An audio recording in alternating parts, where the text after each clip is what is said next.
we are looking at this morning, we are looking at situational analysis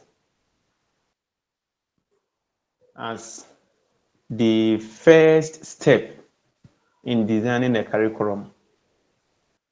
Situational analysis as the first step in designing or developing a curriculum. Please, are you there? I have tagged that slides on your page. I think that is lecture 3. Lecture 3. So go there and let's start our lecture. Please, are you following? Yes, sir, we are following.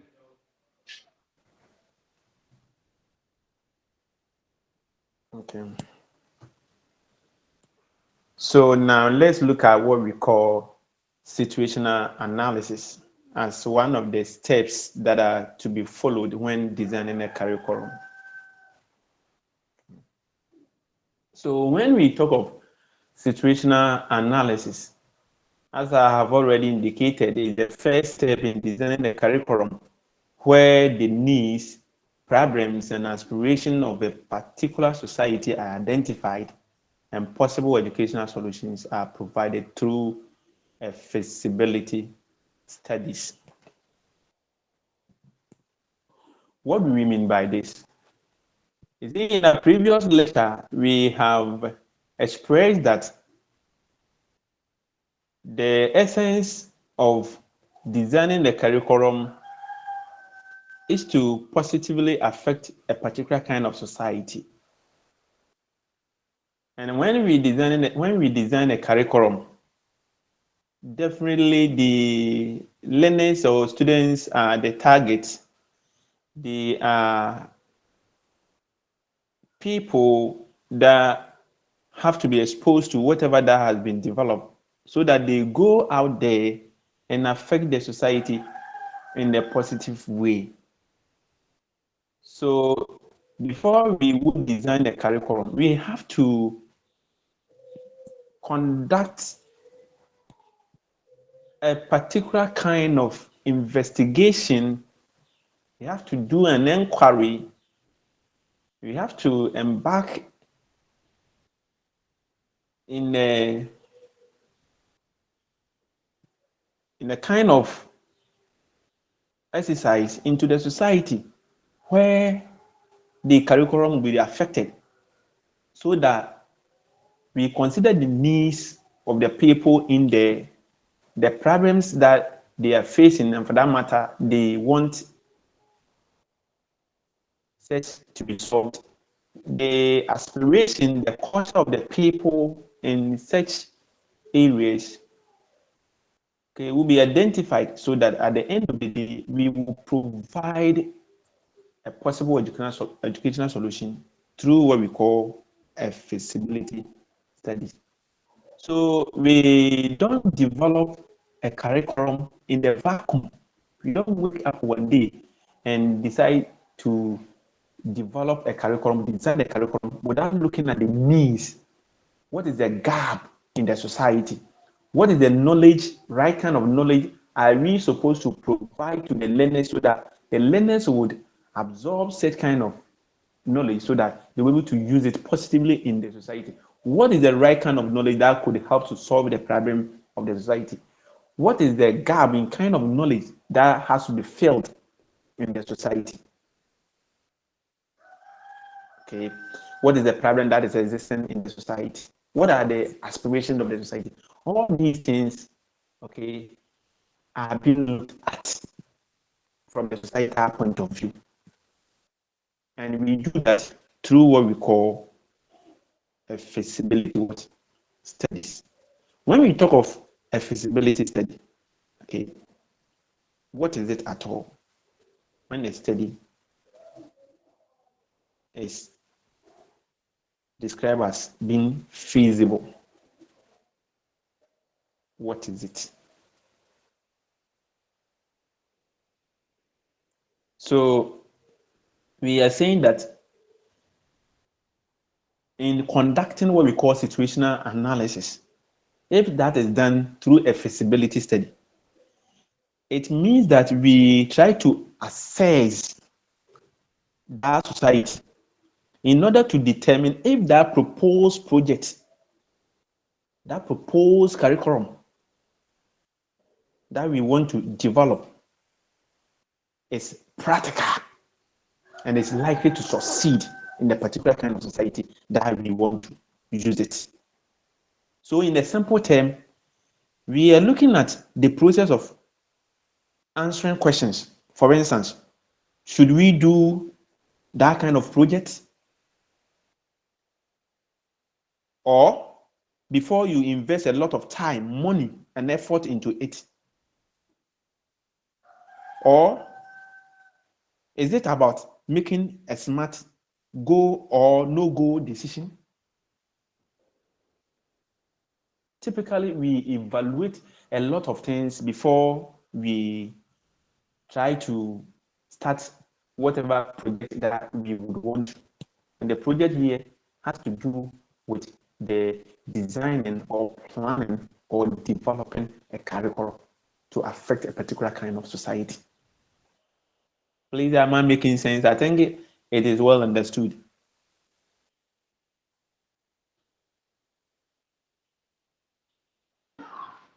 Yes, please. Yeah, follow me. So we are saying that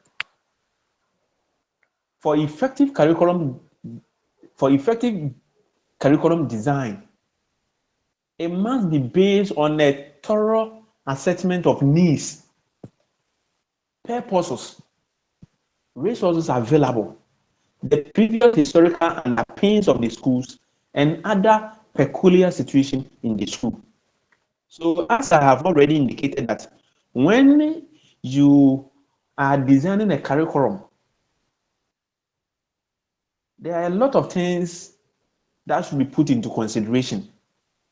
Or for this situational analysis to be conducted so that we will have a perfect or effective kind of design, there are a lot of things that should be put into consideration. That's why I said effective curriculum design must be based on thorough assessment of needs, purpose, resources available, and the previous historical underpinnings of the school and other peculiar situations of the school.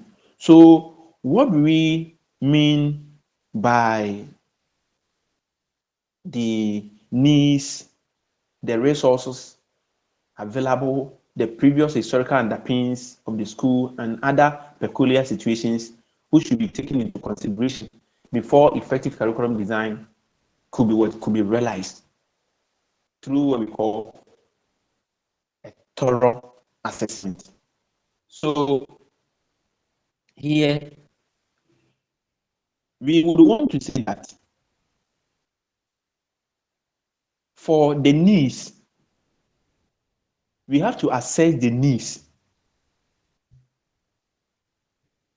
because the needs will help us to figure out the gaps that the curriculum needs to fill.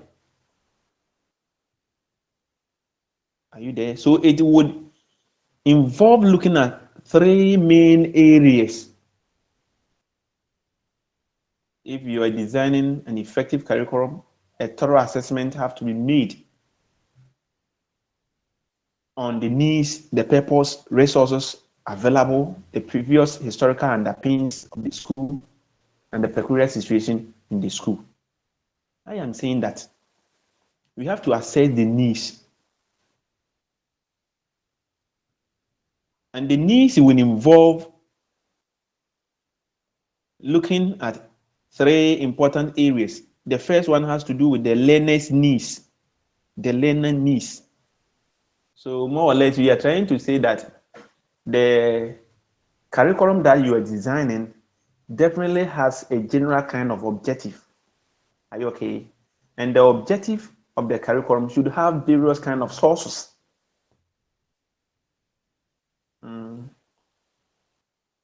It is through the general objectives that we can screen in order to reach what we call the specific kind of objective. So the needs should link up the various general objective that will be set for the curriculum that has to be designed. So I am saying that whatever objective that has been set for the curriculum designing, or the curriculum that is yet to maybe function or yet to be developed, the objective should be based on some kind of sources. So one of the sources is what we call the learner's need. What do the students already know? What are their interests? What are the learning styles of the learners? And what are the future aspirations? For instance, a curriculum for a rural student aiming for agricultural careers will look very different from one of the urban students aiming for technical jobs. So what is the previous knowledge of the learner? Are you there? The previous knowledge of the learner. What is the interest of the learner in learning maybe whatever a new kind of knowledge that you want to take the learner through, or what the learner would want to learn? Then between the previous knowledge and where the learner has his or her interest and want to learn, when you compare the two, what will be the gap? The gap is the right kind of knowledge that you have to provide so that at the end of the day, it would help to solve the problems of the society, because it's the kind of knowledge that the learner could learn. Are you okay? Because when learners have interest in learning something, they are able to do it better. They're able to learn better.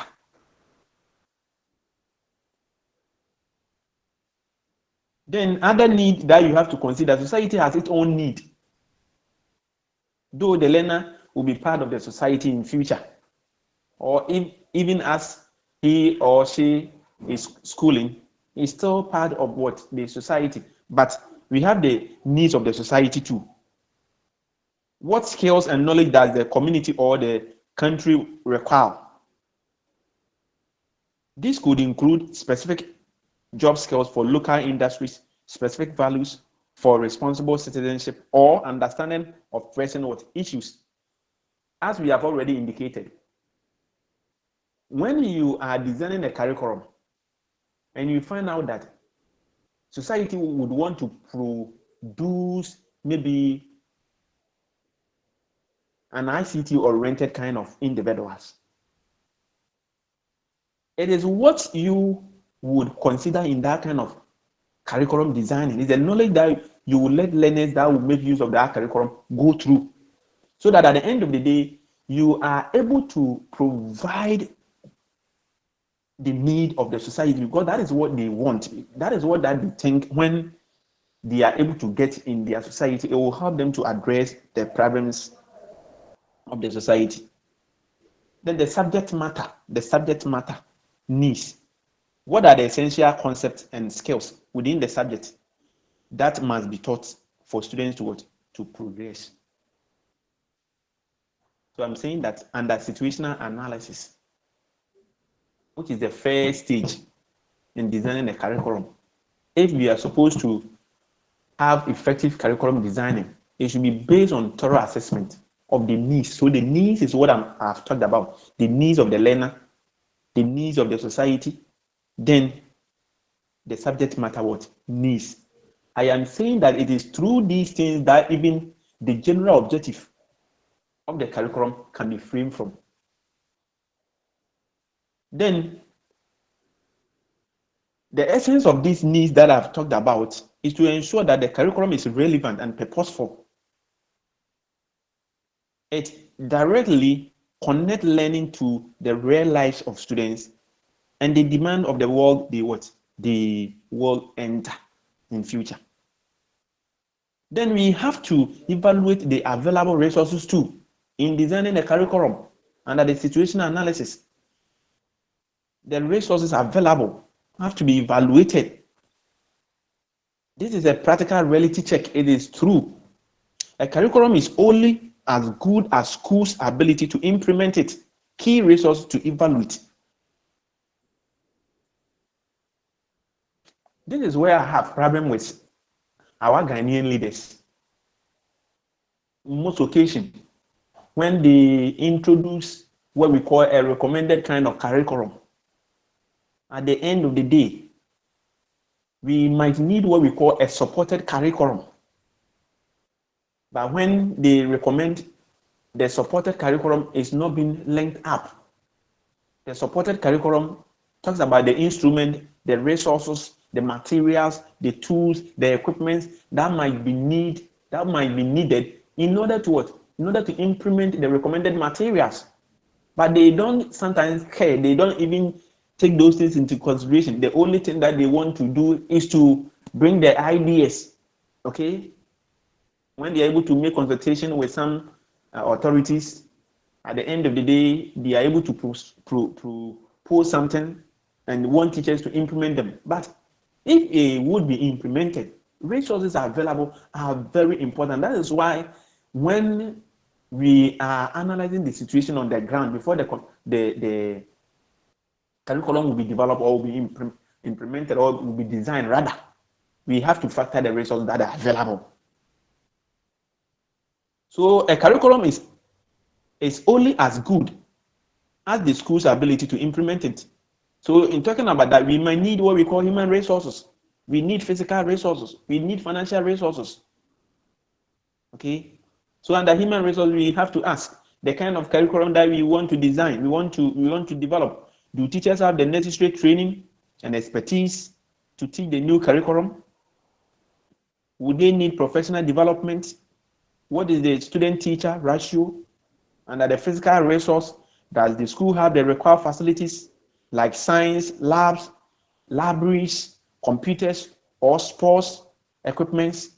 Under financial resource, what is the budget for textbook, new technology, teacher training, and other materials? All these things have to be taken into consideration. But do these things that we are talking about being respected by our leaders? And when they pose all these questions, do they provide these materials in line with these questions in order to implement whatever that has been recommended at the end of the day? Okay. So the resources that are available is also very important because it would ensure that the curriculum is realistic and achievable. Designing a curriculum that requires advanced technology in schools with no internet is setting it up for a failure. A good design works with the resource available, or it includes a clear plan for acquiring the necessary wines. So I remember one of these days, a proponent said that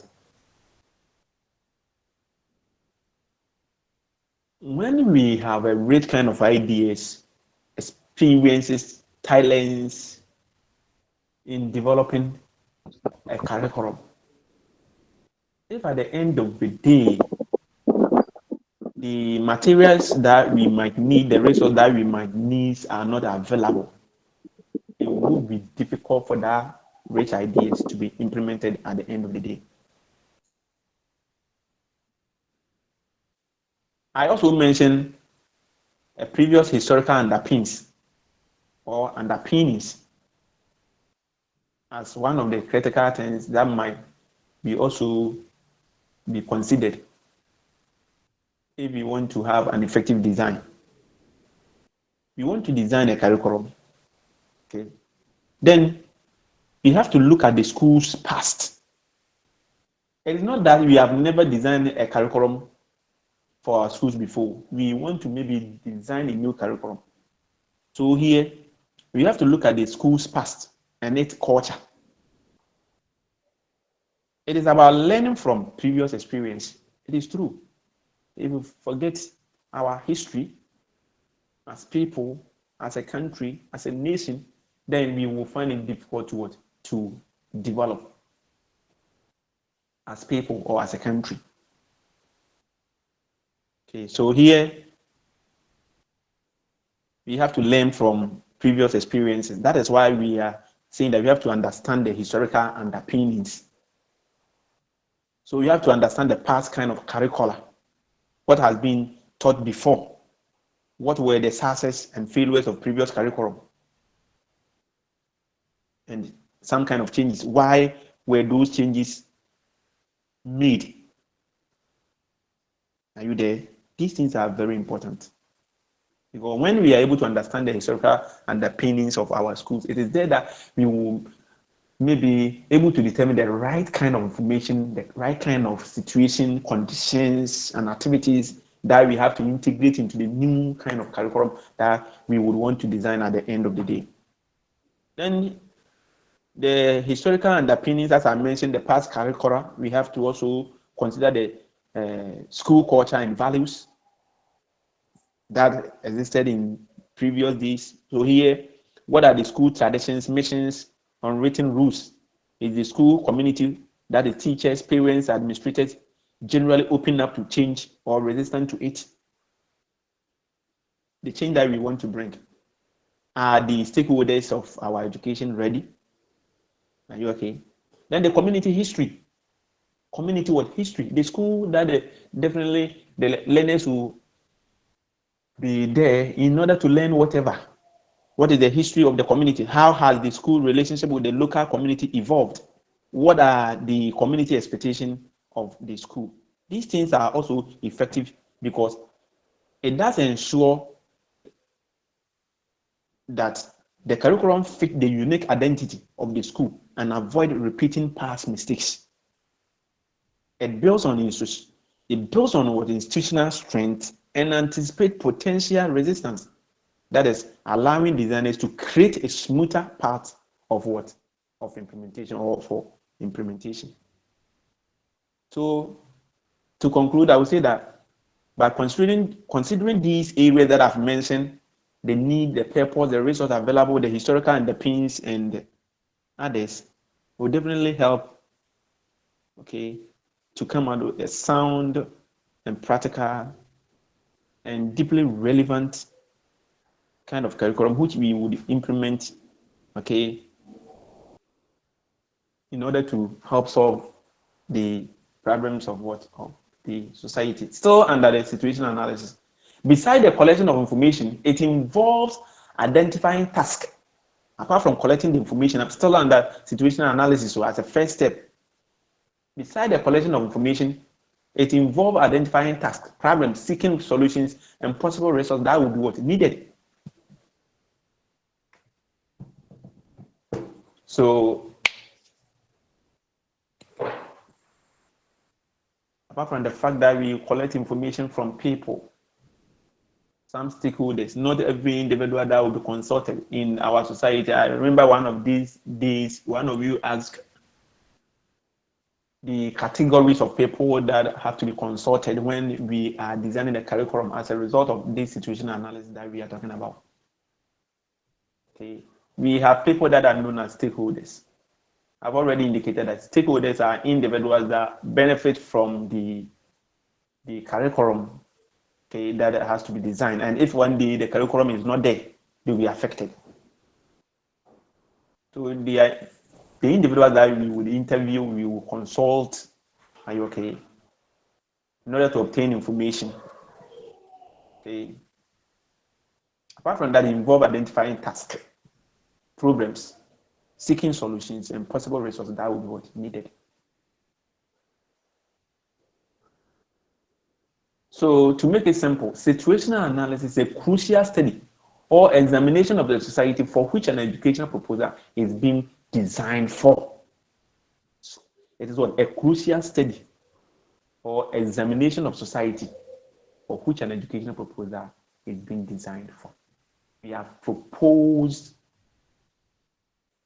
a given educational endeavor. Okay. To affect a particular kind of society. So we need to examine that society. We have to investigate into that society.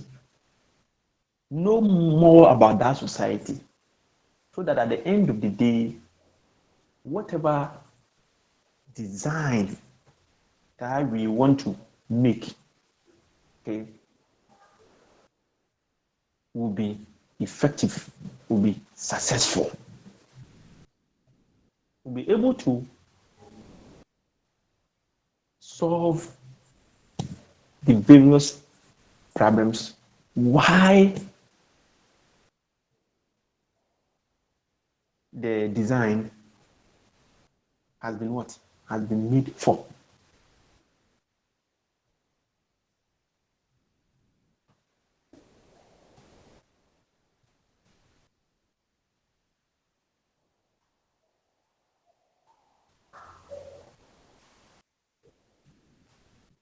So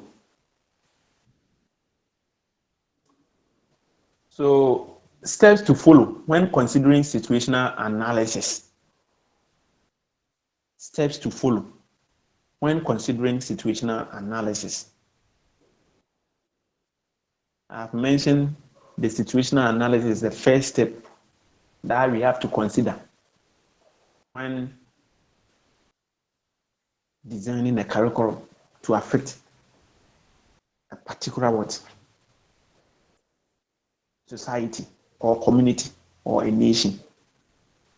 But I'm saying that under the situational analysis, there are a lot of steps that we have to follow.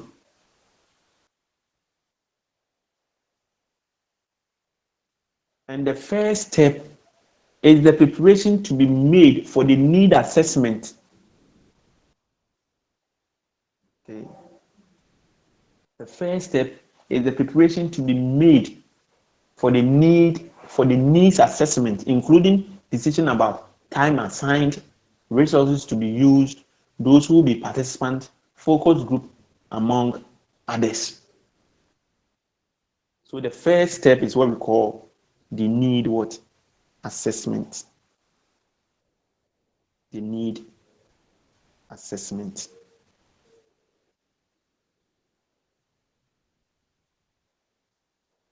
So now, let's take our time and look at what we mean by the need assessment. Then, as the need assessment, the various things that come under it.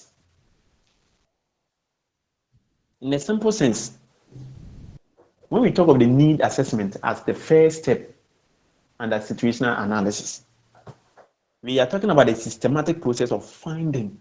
Pay attention. It is a systematic process for finding the gap between the current situation and the desired situation. So we do that kind of assessment in order to find the gap between the current situation and the desired situation. So the current situation could be the current knowledge that learners are made to go through, the current curriculum that is existing. Are you there? And the new one that we want to come out with. So the current curriculum that is existing and the new one that we want learners to be taken through. The difference between the two is the gap. That is what we want to know so that we fill that gap in order to bring that positive change in the society or in our community. Are we following?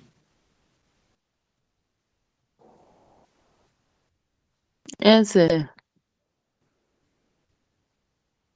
Okay, so talking about the gap here, the gap.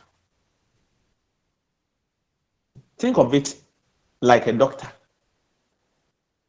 that you have visited. You have visited a doctor. Okay. So you go to the doctor with a problem. That is the problem is the current what? The current state. So for the a curriculum that maybe we want to develop, you have an old curriculum that you think it hasn't helped to solve a problem. Or let's take our society, the problem that we face at the current state. Then the doctor runs a test and asks questions. That is through assessment. They need assessment. The doctor would definitely run a test and ask questions. He does that through assessment to figure out what is wrong, and what is a healthy state would look like. So the teacher would definitely assess to figure out what is wrong. Are you okay? And what a healthy state would look like. That is a desired state. So I said, oh, I call hospital now. Doctor, because I him na here. So meeting na me here. And now meeting to me that mean to me na. So the way the teacher would pose certain questions and also diagnose your problem, are you okay? Will let the doctor know your current state. So he does that through assessment. Then the doctor will picture when that situation is not there, that headache, if it's not there, are you okay? And you are able to sleep and others, what will be the healthy state or the desired state? That is when there isn't that kind of problem again, there isn't that kind of disease. For that matter, you can rest well, sleep, and enjoy a healthy kind of what condition. So the gap between the two is the need. The gap between the two is what? Is the need. For example, the need for what? Medicine or rest.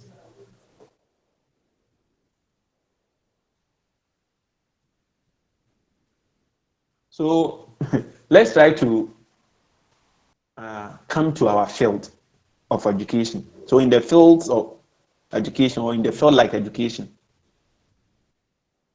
okay, a need assessment is done to make sure that any new program, curriculum, or project is actually solving the right problem. It helps to avoid wasting time and resources on solutions that nobody needs. Yes. In short, it is a structured way of asking, where are we going now? Sorry, where are we now? I'm saying that it is a structured way of asking, where are we now? Then two, where do we want to be? Then three, how big is the gap and what is causing it?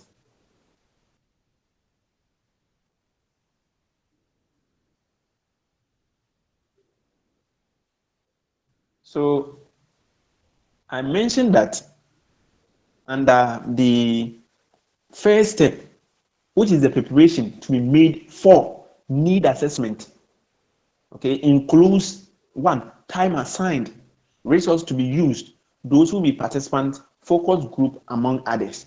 So here we are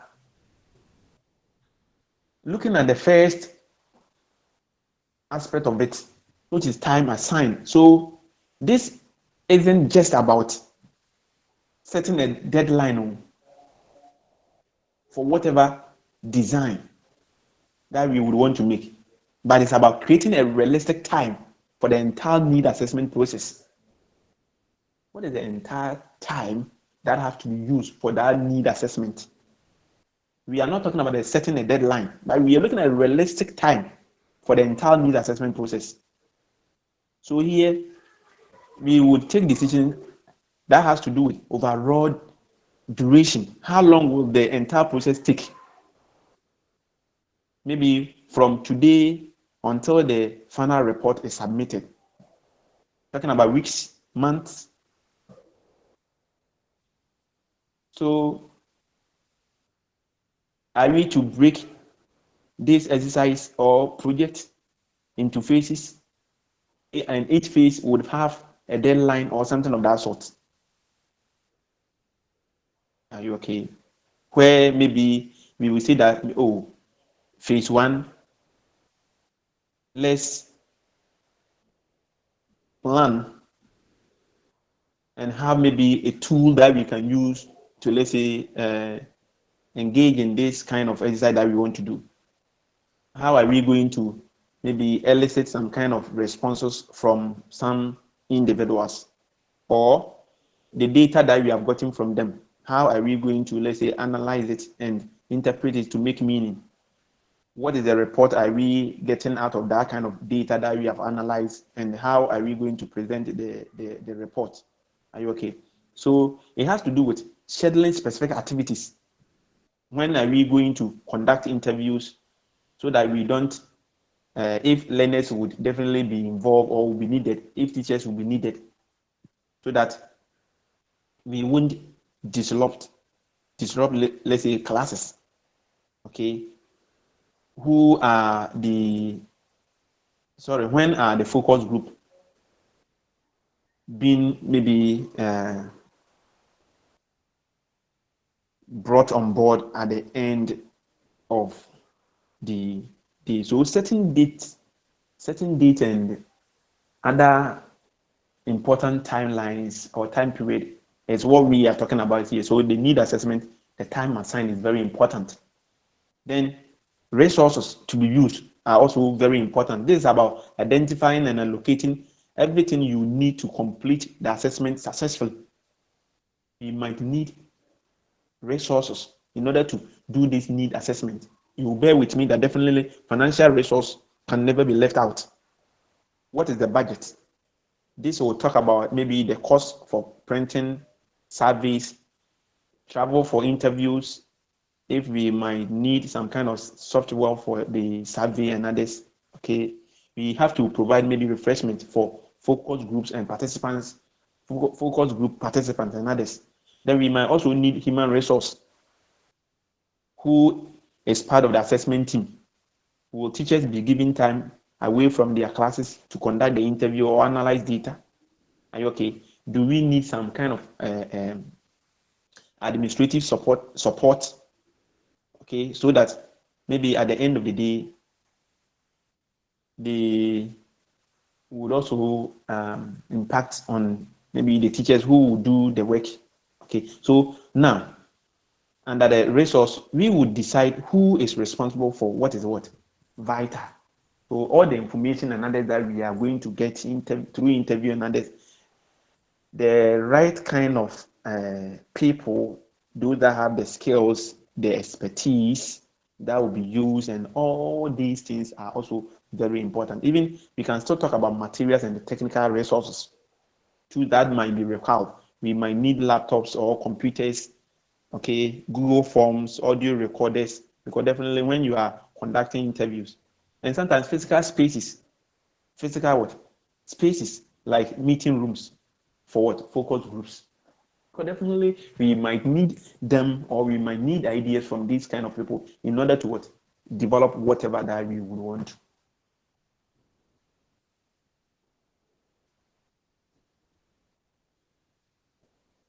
Hello,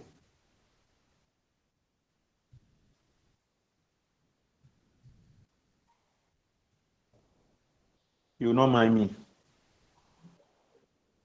Hello, sir. Okay.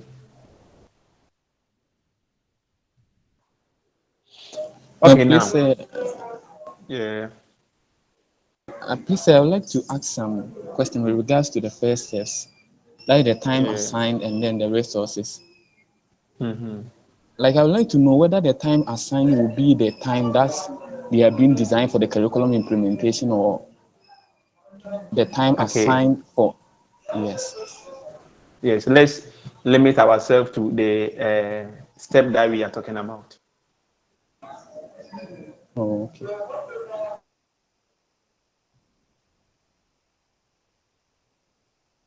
Okay. Okay, so let's move on to the second step. What is the second step? Now you also come in. What is the second step? Yeah, anti-ata.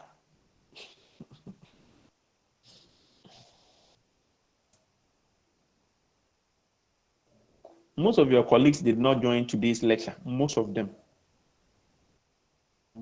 did not join.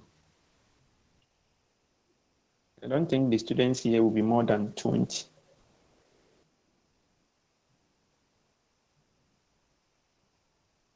Atai, answer my question.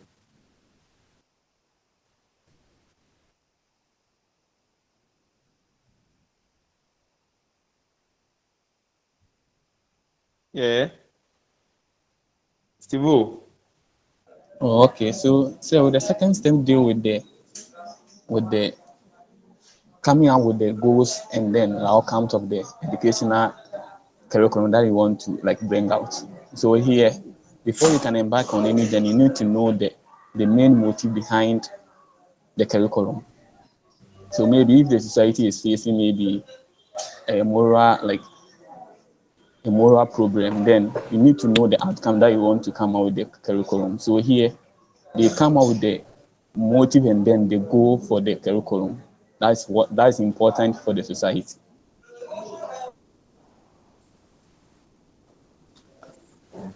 Okay, so we are saying that the second step is the attempt to have knowledgeable personalities to be consulted to state the outcome or goals of education that they consider to be what worthwhile or what desirable. Okay, so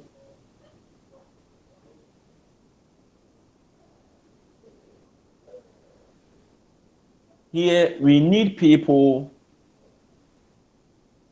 that are experts, that have a credible kind of knowledge, okay, concerning the outcome or good of education that is being considered worthwhile or desirable. So here, what do you think are the people that we are going to consult?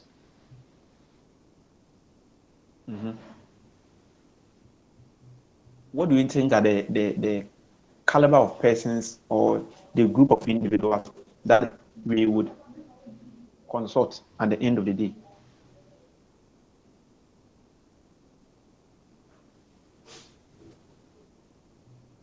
Yeah.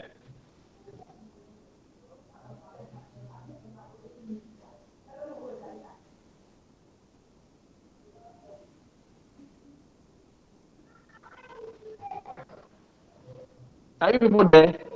Why quiet?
Hello.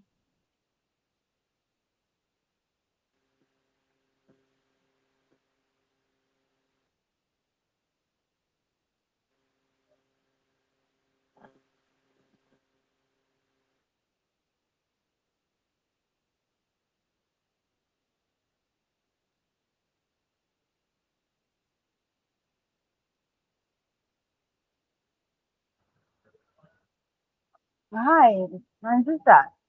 I don't know whether he's off or he's still here. I think he's awful.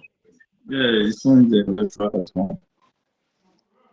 Hey, I he has not shared any slide. Is that how? I don't know. He Oh How is yeah, shared it, it? so he has shared. He has he shared has the shared slide. Hello? it on the The platform. slide for today's lesson has been shared. Hello? Oh, I haven't seen it. Thank you. Else. Hello, Please sir. pardon me. We are dealing with technology, and anything at all can happen.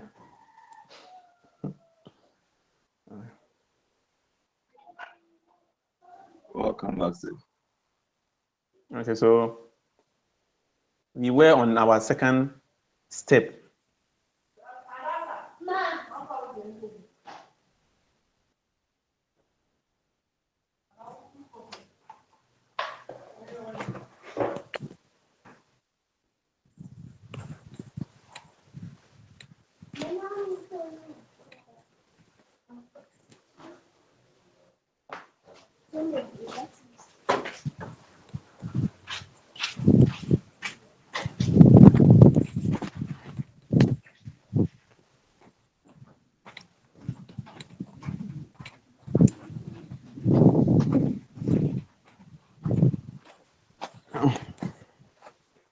Okay, so we were on the second step,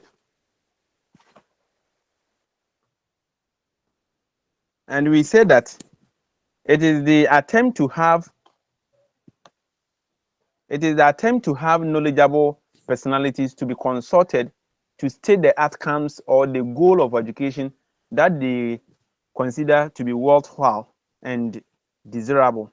What we mean here is that anytime that we are designing a curriculum, definitely we need expertise or credible kind of information and source of knowledge that would help us to have a curriculum that is worthwhile.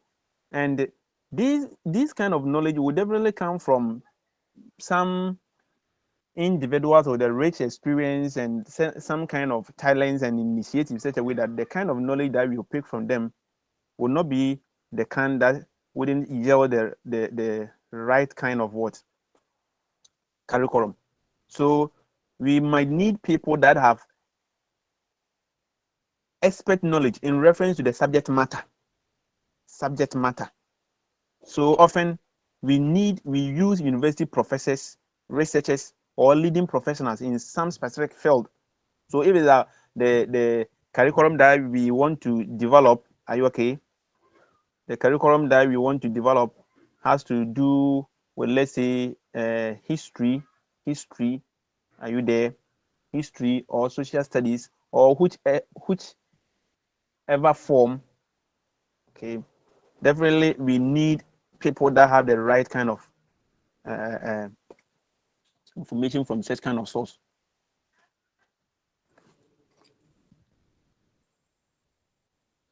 Okay, so looking at whatever that we want to put in that kind of curriculum, will call for the individual that have to be consulted. Definitely, teachers are very important. They will be part of it. The frontline teachers are absolutely vital. They know students. They understand what is realistically achievable in classroom. We have some industry group and the community leaders. Okay, local employers, business owners, community organizers. Then we have students. Okay, students are not also being overlooked. So students themselves are key stakeholders. So through surveys or focus group, especially with older students, you can learn about their interests, career aspiration, what they find engaging. This help ensure outcomes that are relevant and motivating for learners. Then we have curriculum specialists and educational psychologists. These individuals are experts in learning theory, child development, and curriculum design. They help frame outcomes in a way that is structured, measurable, and aligned with how people actually learn. My good friends, are you there? Are you getting it? Yes, please. Okay. Then the third step, still under the situational analysis, is what we call the determination of validity of the goals, whether they meet the needs and aspiration. Okay. As I've already indicated, every curriculum that is being designed or that we want to design definitely, okay, would focus on some kind of intentions, and some of these intentions are the broad term intentions or general kind of objectives. It is through this kind of intention that definitely we come to the specific kind of intention. So looking at what the various models that we have looked at, people like Tyler said, even for us to break the general objective into the specific objective, okay, we should have various sources of the general objective, which even per this our lecture, we have mentioned the various sources such as what? The learner, that of the subject matter, then that of the society. Then it will be screened. It will be screened through what we call philosophy of education or psychology of what? Learning. Psychology of education and philosophy of learning. So the numerous sources that we will consider, okay, we would have several kind of objectives, and objectives have to be screened so that we have sizable number of objectives through which we can have the precise and the specific. So if we can have a sizable and the specific that we would want to, then we have to screen the numerous objectives that we will have from the various sources, as in the learner, as in the community, as in the subject matter. And what we use to screen is the psychology of learning and that of what? The philosophy of education. So now we are talking about the goals here, because we are saying that the goal will give us the direction for a particular kind of objective at the end of the day. We have to find out whether the goal will meet the needs and aspirations, okay, of the people that the curriculum will be affected at the end of the day. Please, are you okay?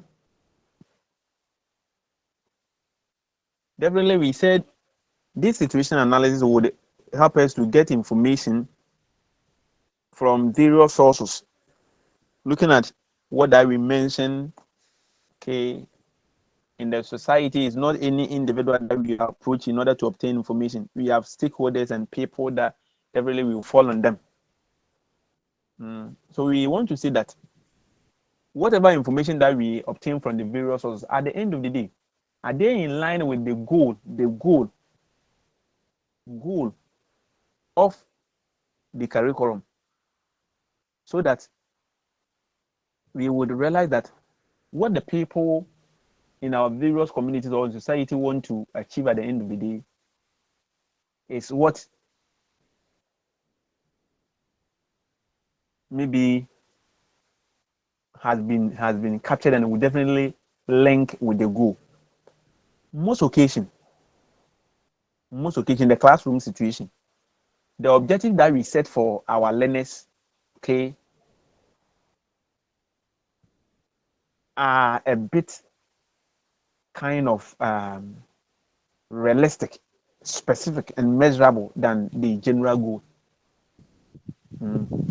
The institutional goals or the aims, which are broad, doesn't link directly to the specific goals that we set for our lessons.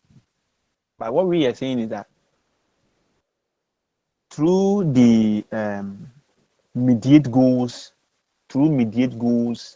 and proximate goals, we are able to link up the institutional goals to the classroom kind of objective that we state. So in a nutshell, what we are trying to put across here is that whatever the goal that will be stated for the curriculum at the end of the day, okay, it should be in line with the needs, the aspiration, the problems of people in our locality or in our society. Are we there? Why are you quiet today? When they even ask questions, you don't answer. Why? Why are you quiet? So you're We are around. following, sir. You're following. Okay. But at least Then the next one, we should talk. yes. The next one is what we call goal prioritization. The goal what prioritization of what goals. What it means here is that large sample size of citizens such as students, educators, and school board members are consulted to scale the goals in order of what importance. So per a given curriculum, okay, we could come under maybe several kind of goals. The curriculum could come under several kind of goals, but we have to meet people like students, educators, school board members, so that at the end of the day, the numerous goals that we are going to maybe propose to direct or to guide a particular kind of curriculum could be put in order of importance. So here you want to say that though we have numerous or several kind of goals, but these goals have to be put in order of what importance.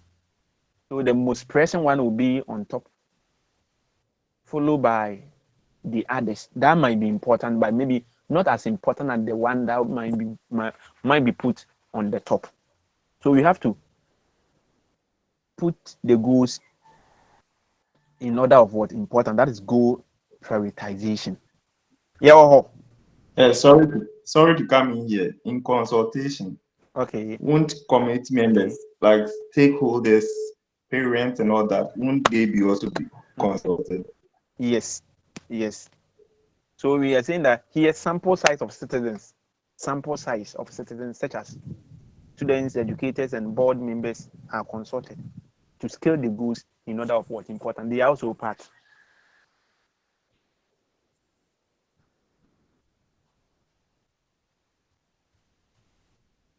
Thank you, Then the sir. fifth step. Yeah, okay. Yeah, talk.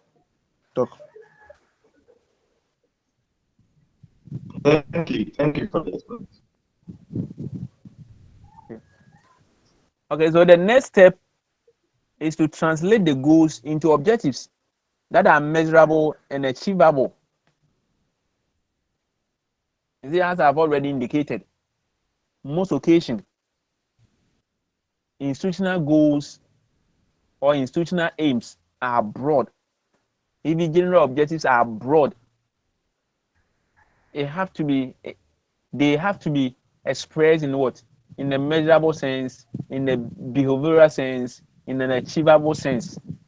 So we will try to translate all the goals that we said we have to put them in order of importance. We have to translate them into objectives that are achievable, that are behavioral, that are measurable, and realistic. Then the next one is that the groups that validated the results needs to be consulted again to check the performance of the objective for their acceptability. The group that validated the results, needs to be consulted again to check the performance of the objective for the acceptability. You see, we talked about people that would definitely determine the validity of the goals. Okay, so these people have to be consulted again so that these individuals would validate the goals to that of the performance of the objective. So they know the right kind of goals that have been put in order of importance, or the goals that have come to be what? To be maybe stated to affect the curriculum. Don't forget, we spoke about first one. We said certain people have to be consulted, certain knowledgeable personalities have to be consulted, so that they will be able to come out with the outcomes or the goals of education that will make the curriculum a worthwhile. Then right from that, we said we should also have people that would put the goals in order of importance. So here, we want to have people that would also put the objectives that have been stated for maybe the curriculum, okay, would be in line with the goals at the end of the day, or the goals that have been stated to direct the curriculum. If at the end of the day we have stated the various objectives that would help for the realization of the goals, then that should be validated by those individuals in question. I don't know whether you are getting what I'm trying to put across. If we have a category of individuals that have come out with goals of a given curriculum, and at the end of the day, they have also scaled the goals in order of importance. If definitely the goals have been translated into objectives, then those people that were consulted in the previous steps that I have talked about, they should be consulted so that they would be able to validate that, or they will be able to accept that the various objectives that they have stated, okay, are in line with the goals that have been captured to direct that particular what curriculum that has to be designed. I hope I have convinced you. Yes, please. Meaning that they have to recheck or go back to whatever they stated to see whether Yes. it can be achieved or it is in line with whatever they said initially. Yes. And the next action is to consider the testing instrument or evaluative strategies. Whatever knowledge that you have come to accept, whatever knowledge that you have come to conclude that it should be put in there by the various experts and the objectives that have been set for the curriculum and other issues. At the end of the day, how are we going to evaluate those kind of information that have been put into the curriculum that the learners will be taking through? So we have to look at the testing instrument or evaluative what strategies. Are you okay? So what do you think are some examples of the testing instrument? Are they making reference here?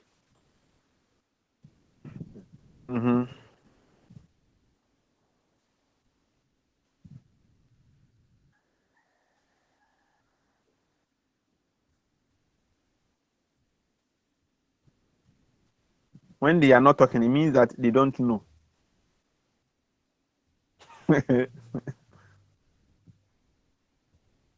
Yes.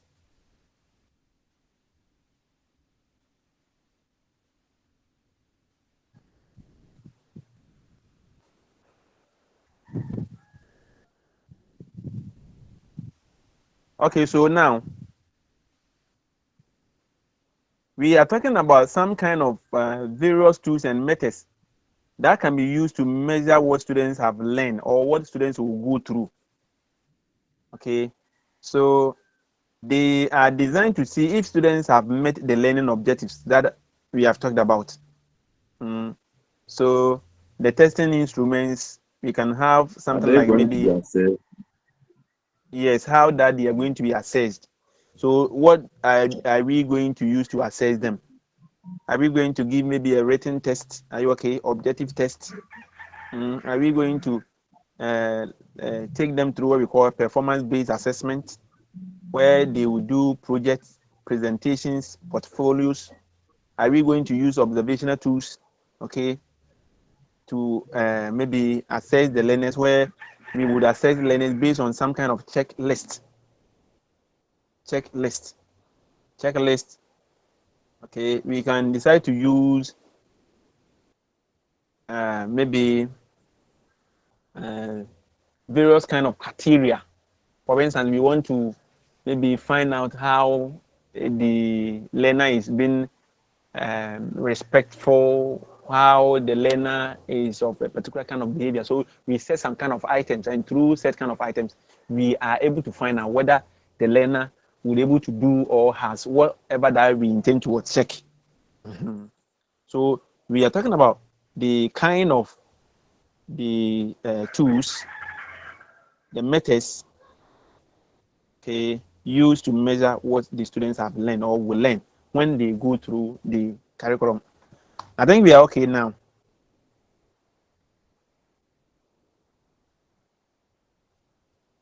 Yes, sir. Okay. So here, the eighth one has to do with data gathered must be analyzed for easy understanding. So look at all those things that we have talked about. Embarking a kind of maybe a trip into a particular kind of community or society where they will be investigated on various kind of issues. We want to have some kind of information and others. So at the end of the day, we have to analyze whatever data that we have gathered here. Are you okay? We have gathered here. Or to make it simple, if it is on the other side, for instance, when the learners have to be tested and assessed, evaluated through somebody of knowledge, at the end of the day, whatever information that we will get out of that, okay, would have to be analyzed for easy understanding. If it's about the test instrument that we have used on the learners also to get some kind of information from the learners, we have to make sure that such is being analyzed for easy understanding, because when the information are there, it's not all people that would be able to understand it, but we have to interpret the information based on the data that we have analyzed as a result of, let's say, the testing instrument. Are you okay? If it's not on this, it could also mean the information that we have gathered at the end of the day from the various sources. It can also be evaluated so that necessary decision will be obtained at the end of the day. So from this stage, you must develop the gap or the need statement to include. So we are talking about the data analysis, all what information that we have been able to attain. Are you there? Or all whatever that we have realized from this exercise. We have to what? We have to analyze it. Are you okay? So that we know the gap or the need statement to include what is there and what ought to be there. In the data, analyze that particular kind of data. At the end of the day, we would be able to find out what is there already. Information what is there, what is existing, and then what ought to be there. Please, when I say what is there and what ought to be there, I hope it's well understood. Yes, sir. So what is there and what ought to be there will provide us with what we call the gap. What is there and what ought to be there will provide us with what? The gap. So we will fill this gap, and at the end of the day, we would able to maybe help solve the problems of the society. Then the ninth point, okay, the ninth point has to finally it is essential to publish the gap statement so that it comes to the domain of the general public. So, situational analysis. We want to find information that exists out there in the community so that based on that we can make a well-informed kind of decision at the end of the day. The decision here, it entails a lot. Okay, the decision about how to develop a worthwhile curriculum. So after we have analyzed all the data that we have realized, then we would have to publish that kind of data into the general public. We should make the public be aware, because we went there for whatever exercise. So the result at the end of the day should be made known to the general public. So please, let's bring our questions before we continue.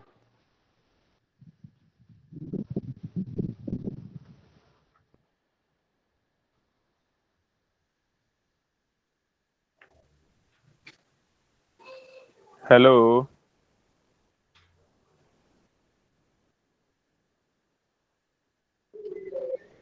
Hello, sir. 1.3. Yeah. 1.3.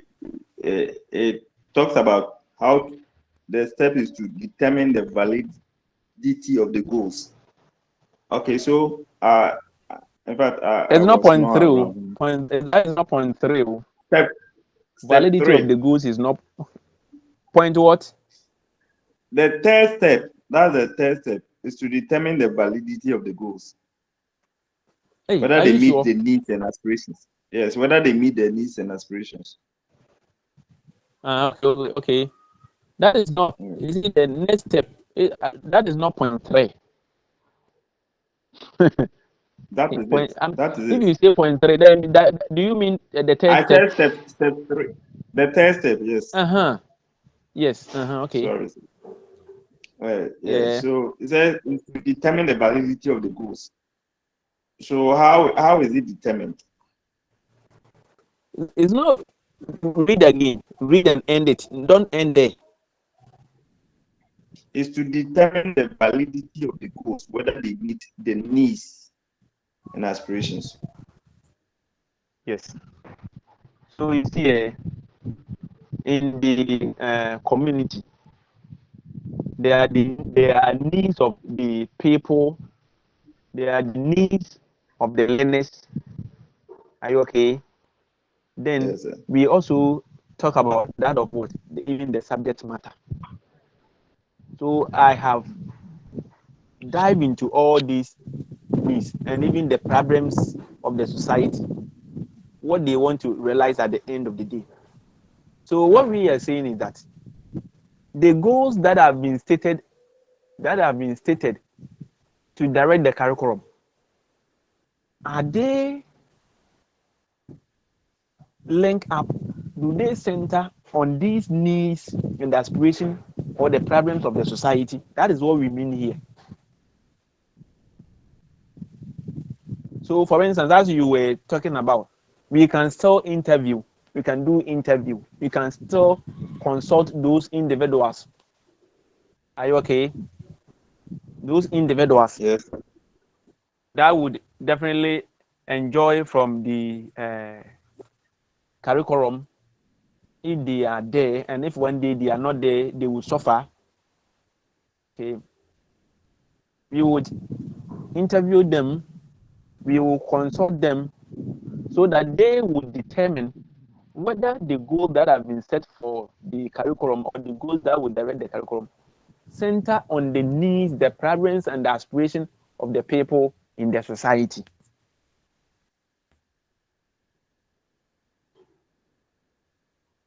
Are you convinced?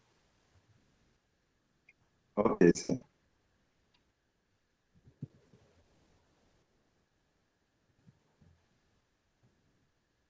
Okay, so in the simple test question, when you're being asked to write on the steps to be followed when undertaking situational analysis as the first step in curriculum development, then these are the steps that you have to what? You have to follow. And it has to be systematic. It has to be what? Systematic. So if you are okay, let's move on to the people who have a right to be contacted. Those who undertake situational analysis. Okay. And they are individuals that have to be what? Contacted when we are designing the curriculum. Those who undertake situational analysis, those who would undertake the situational analysis will be considered under 3 categories, such as people who have the right to be contacted. So we have 1, political personalities. Then 2, people who have special insight or experience. Are you there? We are saying we have 3 categories, but what we have here, okay, are 2. So let's forget about the 3 and say people that have to be contacted when we are conducting situational analysis. Forget about the 3. So I said 1, we have political personalities. Then we have people who have special insight or experience.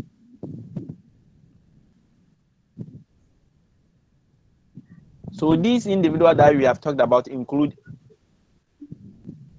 the following. We have taxpayers, we have parents or guardians, we have students, we have employers, we have labor organization, we have political personalities and pressure groups.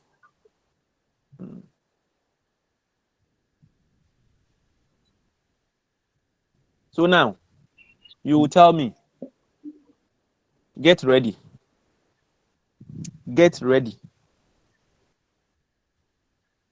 Why do you think that taxpayers have to be consulted?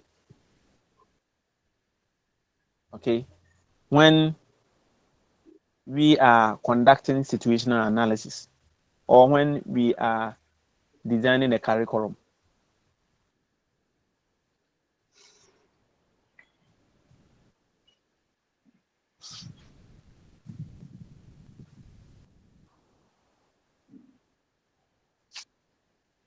Yeah.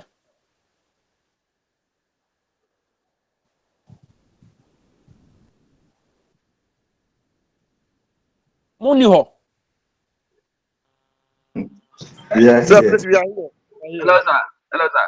You are Yeah, not we answering are my here. question. So answer it.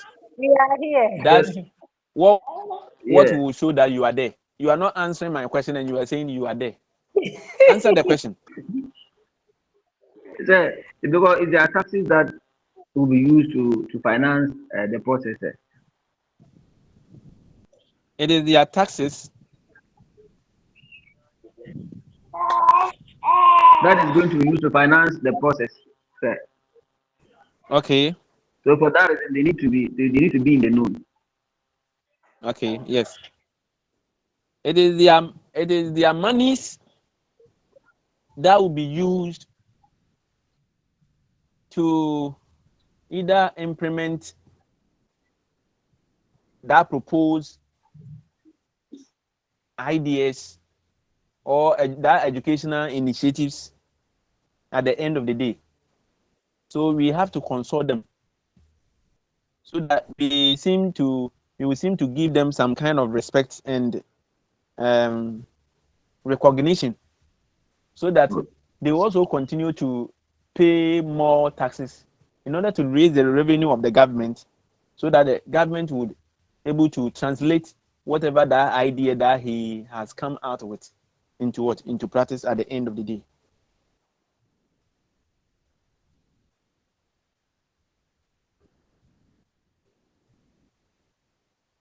Any other on that same taxpayers?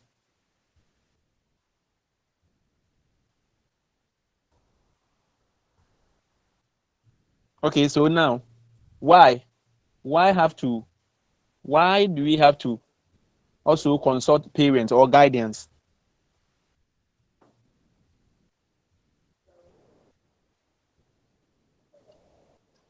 I think they are the main stakeholders in the process, because at the end of the day, their children are going to the curriculum will be used for their children, so they are the main stakeholders for the program, and therefore their inputs are very much needed. Okay, so that is that. Yeah. Any other issue on the guidance and parents?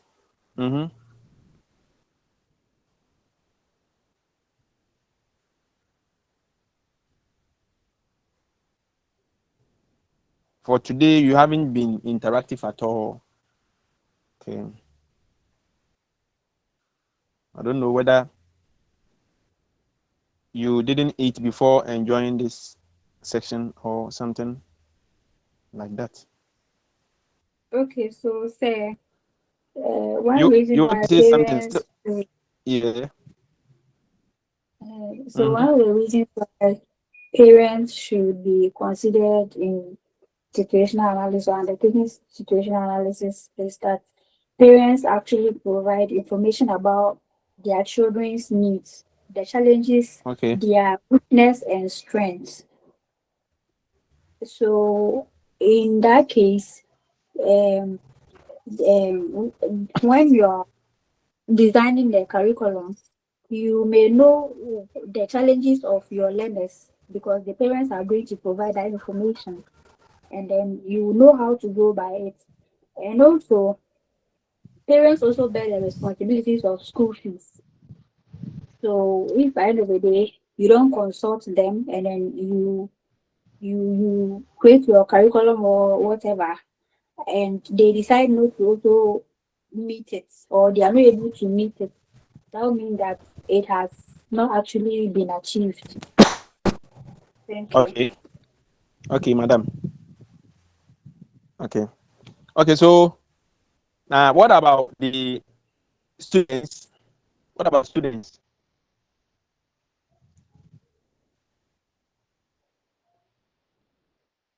What about students? And as I said, the whole thing is going to be centered on the students. Implementation of the curriculum will be based on the students. So whatever their weakness and strength must be known. So whatever they desire, whatever their interest, whatever their likes and dislikes, must all be put in the implementation of the curriculum. So their input must also be taken. Yeah. Yeah. The same on students. On students. Any other idea on students? Okay, so say students are actually the direct beneficiary of the curriculum. So when students' needs and abilities are considered in designing it, it makes the learning or the program become more relevant, and it also helps you the helps the implementers or the facilitators to know the students' learning abilities. So let's say students with how do you call it, learning inclusive, I don't know. Okay. Yes, learning disabilities. So you know the methods to use in facilitating your lessons to be able to meet everyone's needs in the classroom. So considering the students' situational analysis ensures effectiveness in the educational and social programs. Thank you. Thank you very much. Yeah. What about labor organizations? Sorry. What about employers? Employers. Why do we have to involve them? why do you have to consult employers during the situational analysis or when we are designing the curriculum? Why?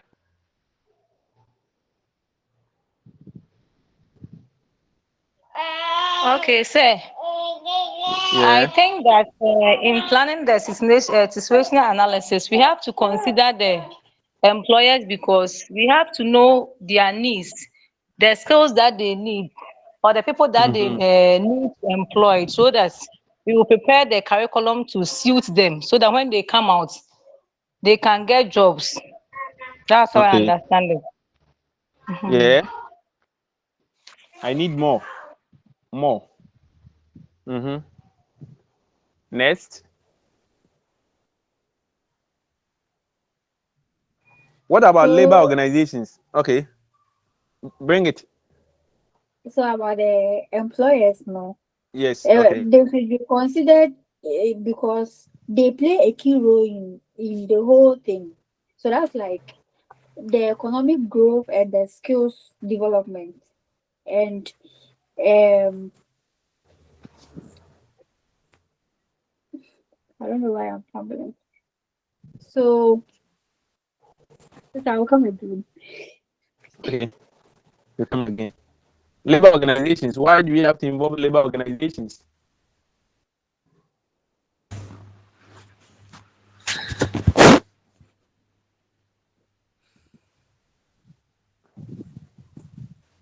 Labor organizations. What about political personalities and pressure groups? Political personalities and pressure groups. Okay, you have done well. So we are saying that the categories of the groups that we mentioned are all very important. Please, I beg, mute yourself. I am saying that consulting a wide range of people is essential because a curriculum does not exist in vacuum. It operates within a complex social, economic, and political system. Each of these groups represent a critical part of that system and provide a unique perspective. So on the part of the taxpayers, in public education, taxpayers are the primary founders.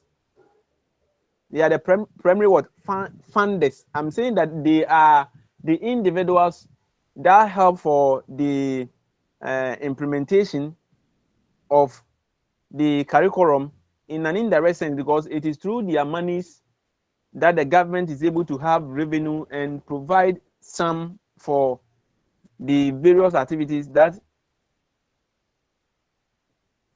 has to do with the starting point of the curriculum to the time that we will finish its development, and even further how we are going to implement it at the end of the day. They have the right to know. They have the right to know their money is being used effectively to produce responsible, productive citizens. They have the right because it is their money that is being used and have to be used responsibly. Are you okay? To produce the citizens. So consulting them would ensure public accountability and help build support for school systems, budget and missions. Parents are also very important. Parents and guidance are also important group. They are the primary advocates for their children and are partners in educational processes. It is true. Without parents, it will be difficult for the various schools, okay, to teach the various learners, because it is the parents that will prepare these kids so that they go to the various schools. They have to more or less provide the needs of the children before they can go to schools to learn or to study at the end of the day. Their input ensure the curriculum alignment, or their input ensures that the curriculum aligns with the values and aspirations they have for their children. They can also provide insight into what support students would have at home for learning. So when the learners come to school, whatever that they are being taught or they learn without teachers, it would be difficult for learners to maybe sometimes even understand what that they have been taught well, because teachers also parents or guidance also provide some kind of support to what teachers have done in school. In some occasions, even what that they've been taught in school, they do not understand them well. Parents have to organize some extra classes and others for them so that they were able to get them better. So parents assist children or learners to be more effective in what? In school. So they are partners in educational process. Then we have students. They are the direct consumers or participants of the curriculum. It is true. The perspective of the learners is crucial for understanding what's engaging, relevant, and effective from learners' point of view. A curriculum that ignores students' needs and interests is likely to fail. It is true. Then we have employers. These are the people who will hire the graduate at the end of the day.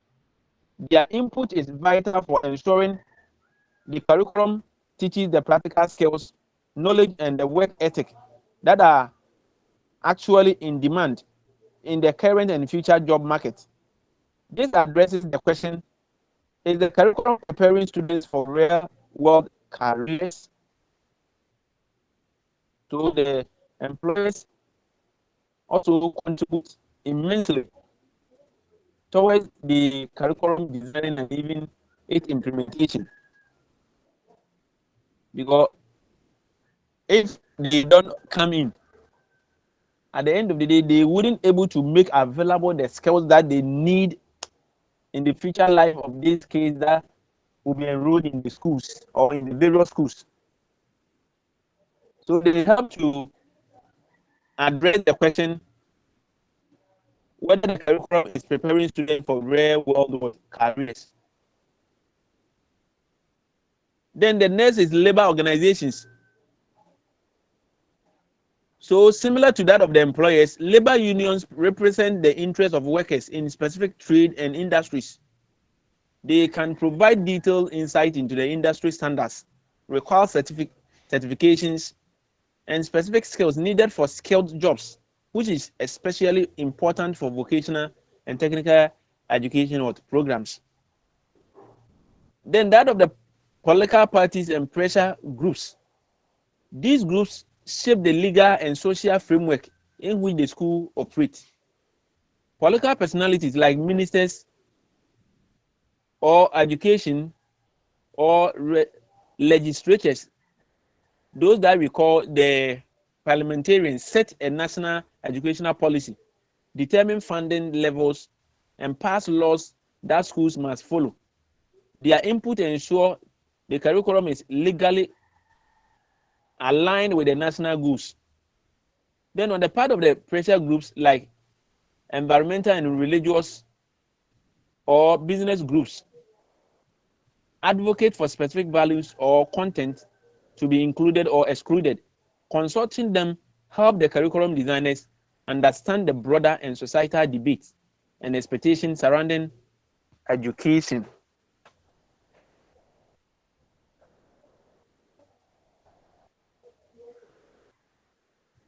So please,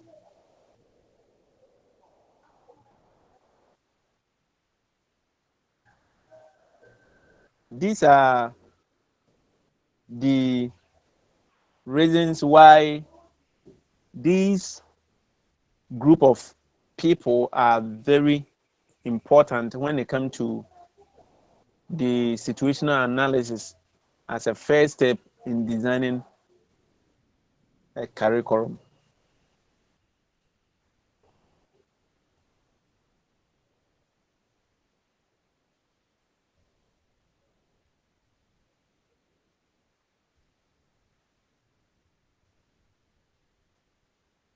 Okay, now let's look at what we call conditions of situational analysis. Conditions of what? Situational analysis.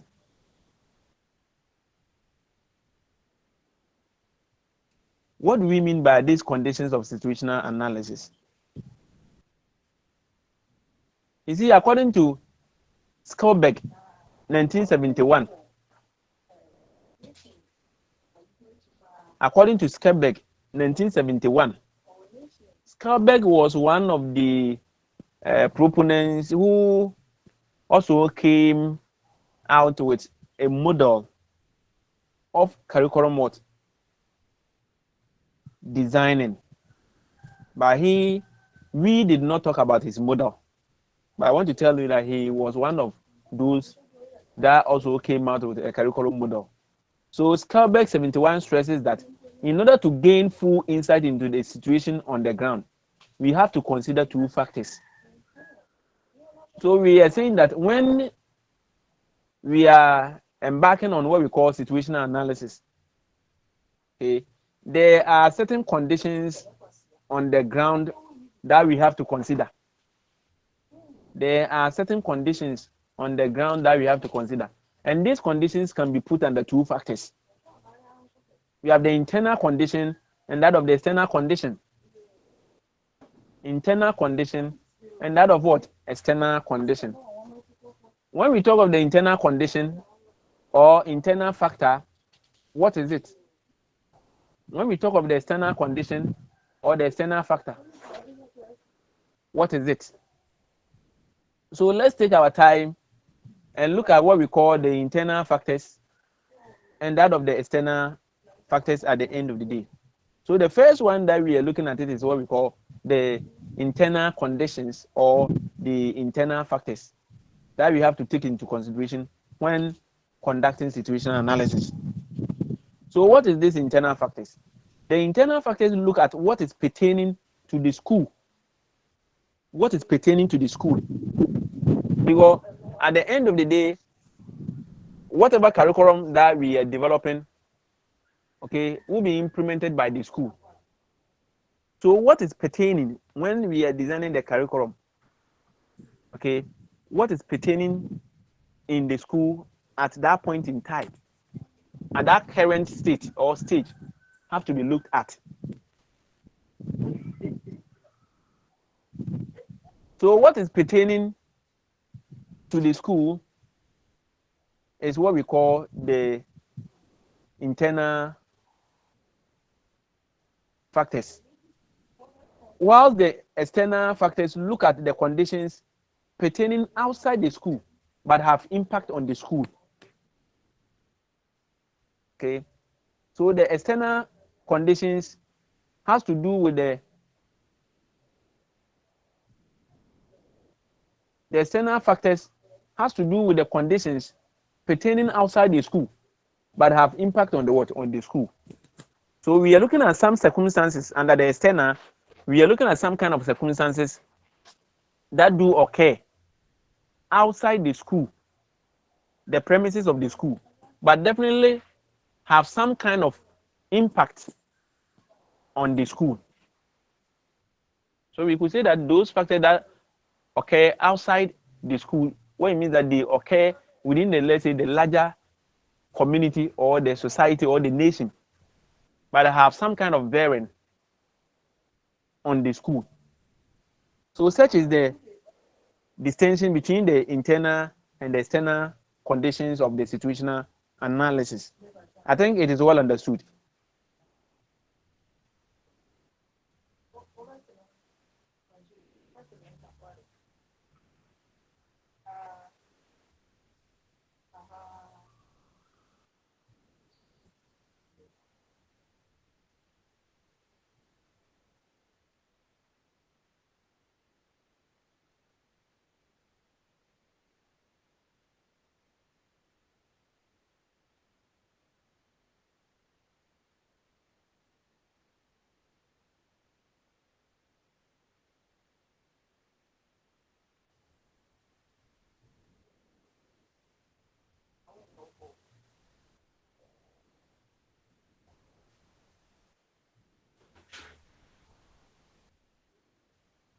Okay, so now let's take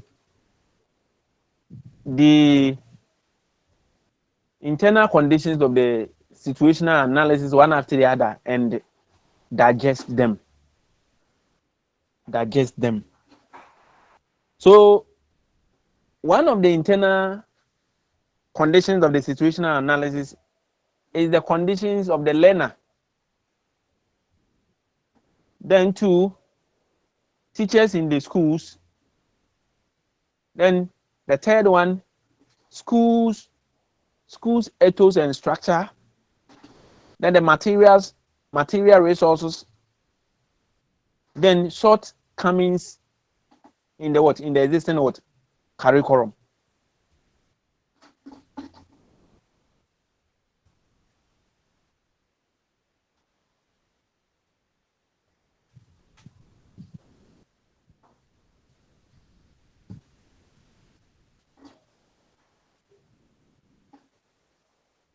So the conditions, we are taking them one after the other. The first one has to do with the condition of the learners. The second one is teachers in the school. Then we have the school ethos and structure. We have the material resources. Then we have the shortcomings in the existing curriculum. So let's take them one after the other. The first one has to do with the conditions of the learner. What do we mean by the condition of a learner as one of the internal conditions of the situational analysis? Let me hear from you.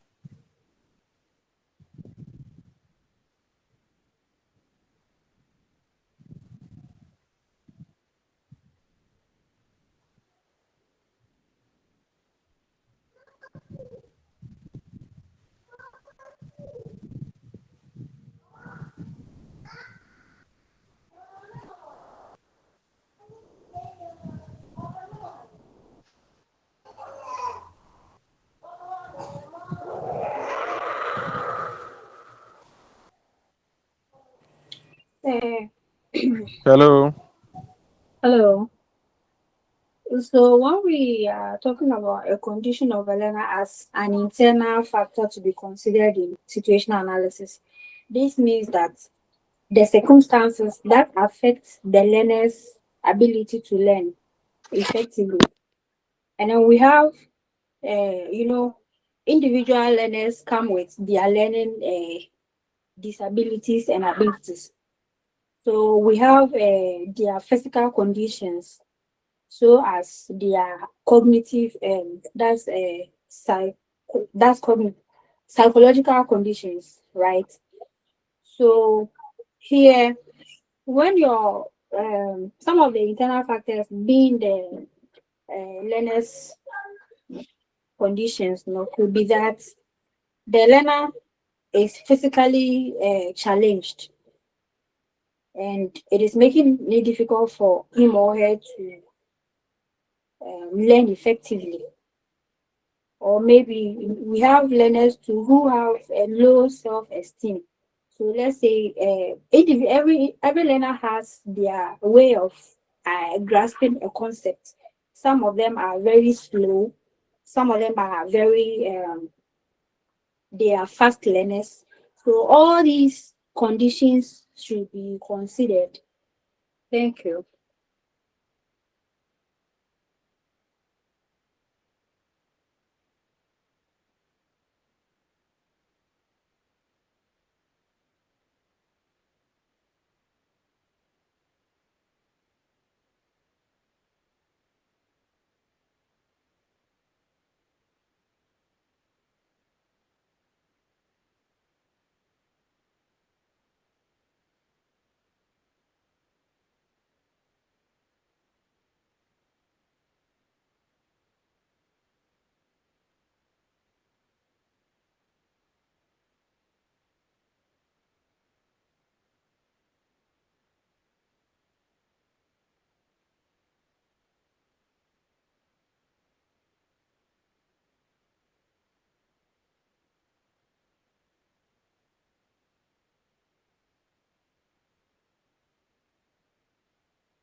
Hello, guys. I can't hear anything. Oh, is it my network or is it's like that?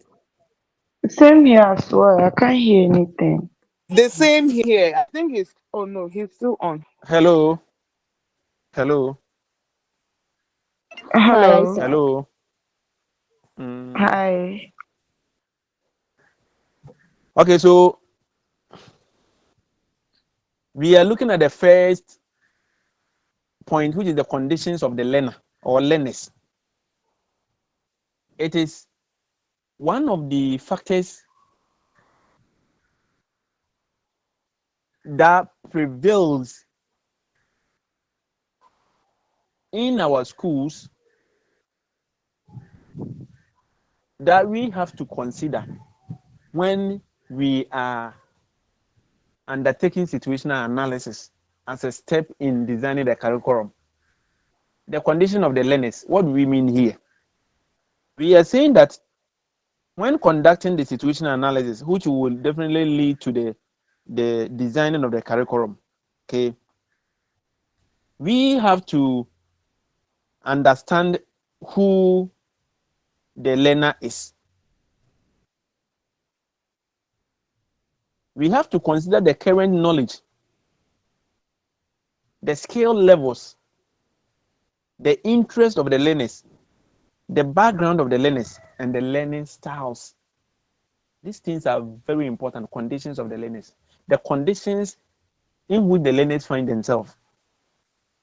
You see, we can design a highly motivated and well-prepared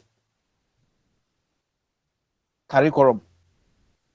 Okay, well-motivated and well-prepared student curriculum.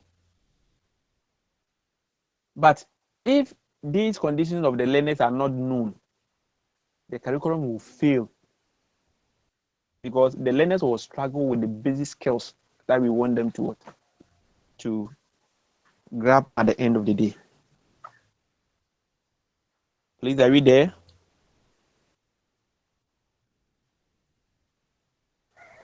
Yes, please.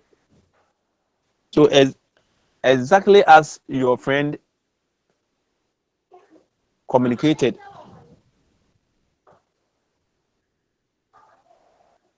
then the next has to do with teachers in the school. It is also an internal factor. This involves assessing the teacher's experience, training, beliefs about teaching, and morale. The teachers are the ones who bring the curriculum to life. It is true. If new curriculum requires teaching style they are unfamiliar or uncomfortable with, it will not be implemented successfully without proper support and training. So another consideration that we have to make is the teachers is what is the teacher in school. So we need to know the experience of the teacher, the ability of the teacher to train, the belief of the teacher in teaching, and the morale, the confidence level. You see, we bring curriculum to life. So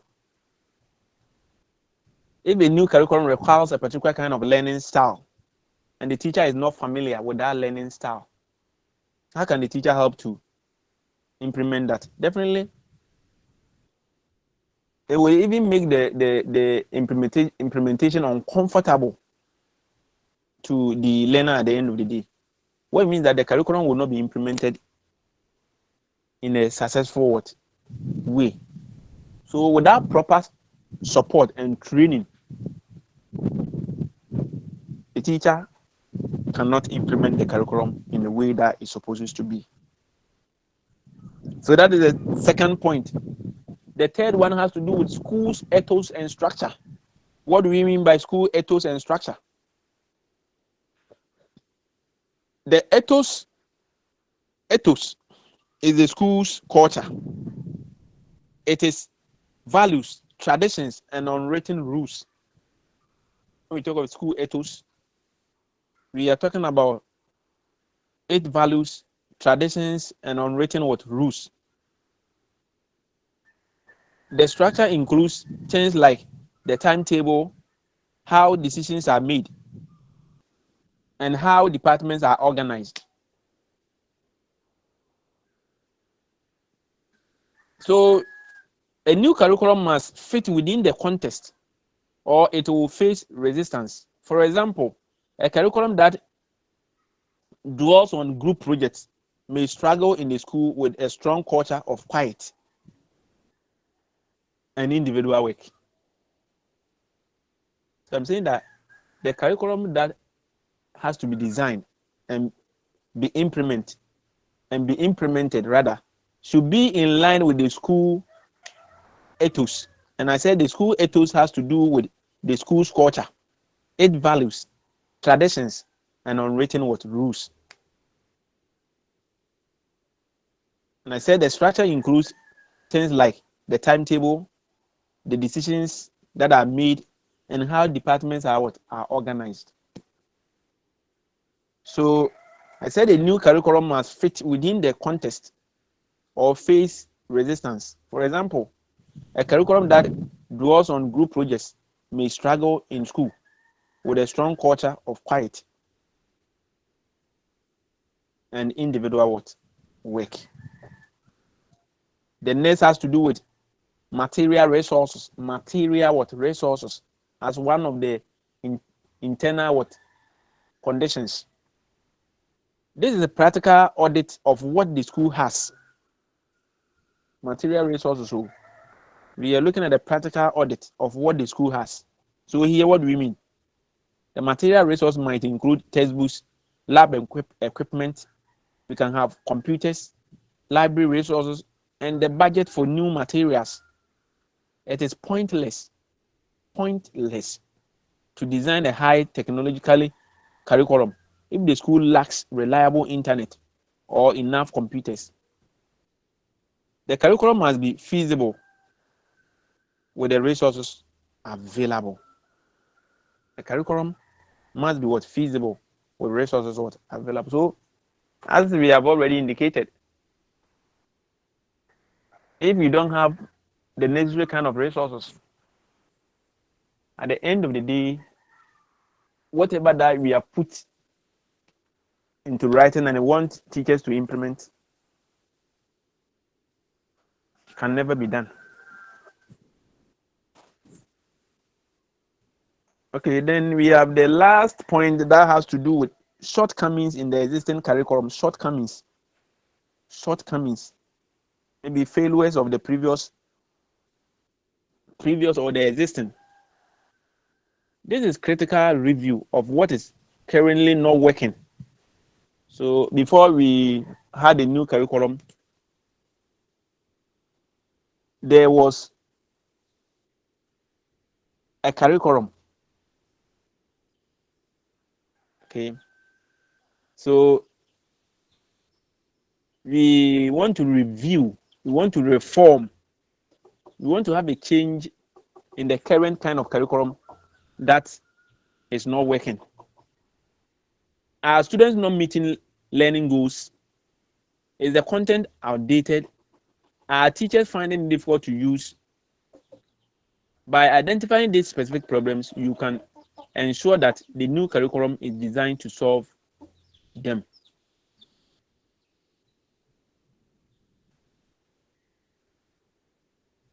So we are trying to say that when we are able to analyze these internal conditions, it would ensure that the new curriculum is not what?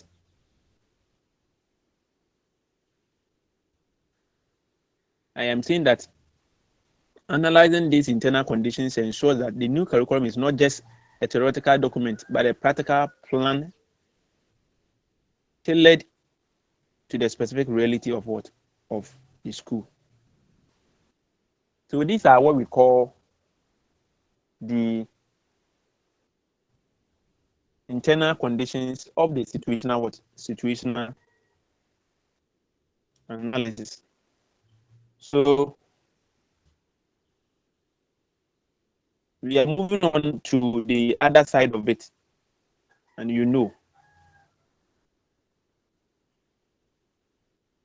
that is the external conditions.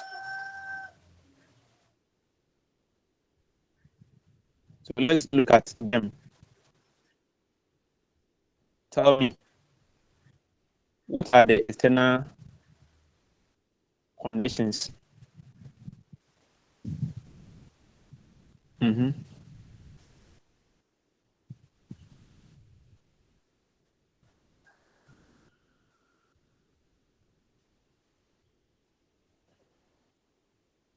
More.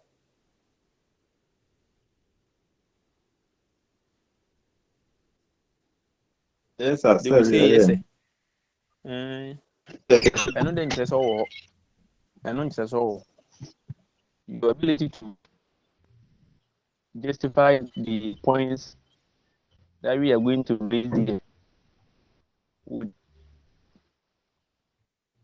determine whether you are there or you are not there. So now, according to that same, yes, according to the Scarbeck 1971, okay, list many factors that must be considered externally if one is to obtain a true picture of the situation as it exists in any country and the structure of the curriculum. We have already defined what we call the internal condition and the external condition. Do you remember that? Yes, please. Okay. So the first among the external conditions of the situational analysis is the analysis of changes and trend in society. Analysis of what? Changes and strength in what? In the society. So the analysis of changes and trend of the society has to do with the industrial and economic development, political directives, cultural movement, ideological change, among others. This will enable design to meet societal needs. So what we are saying here is that when there is a change in industries, economic development, political directives, cultural movement, ideological change, among others, definitely it would enable the design to meet societal needs. What do we mean by this? Yeah.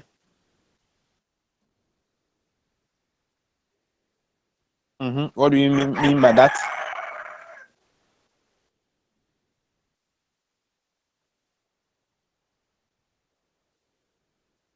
Meaning that when all these factors, the industrial and economic development, political directives, yeah.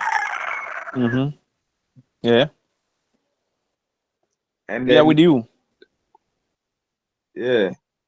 So this industrial and economic development, all these things shape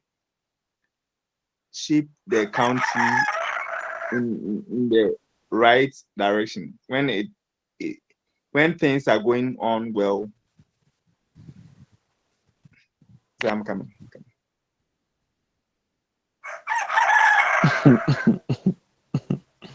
Yeah. Is there any other? Yeah, hello, sir. Yeah, Auntie. Hello. Yeah, Yeah. so with the current change in the world, as it is said that the world is Okay. now a global village. Yes, so there are certain Yeah. methodologies or certain ideas that we were teaching previously that it has to be changed. Like now we are Yes. living in the world of AI and technological Okay. advancement. So what they were Okay. learning previously, now we have to give different information or different ideas so that the learners will be able to fit into this AI world or technological world. Thank you. Okay. More. More. So what we mean is that when there's a change that is not necessarily an internal kind of change, but it's external. Definitely, it would indirectly have some kind of impact on the school life of the people that the curriculum would affect at the end of the day. Is that not what you are telling us?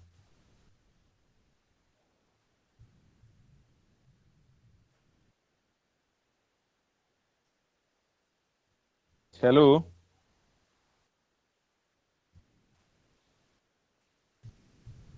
Sir.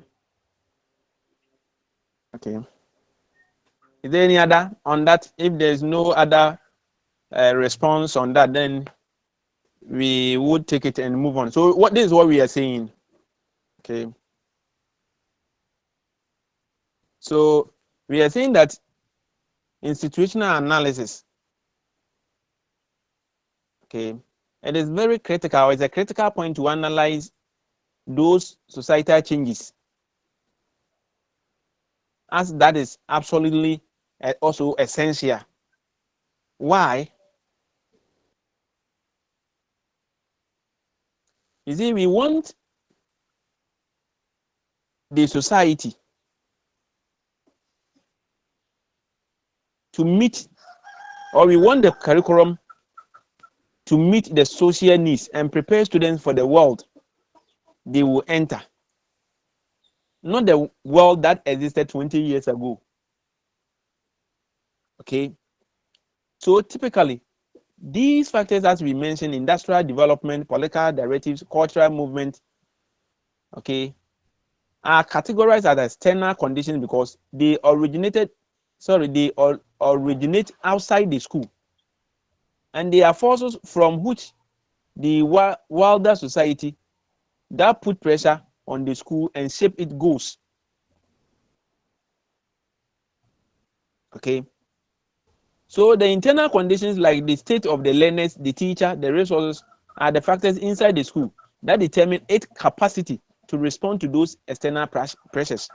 For instance, a new political directive that is external might demand more computer science education. The internal analysis will then assess if the school teachers have the right skills and if it has enough computers to meet the new demand. So you see, I want to show how the external conditions will definitely have bearing on the internal conditions of the school.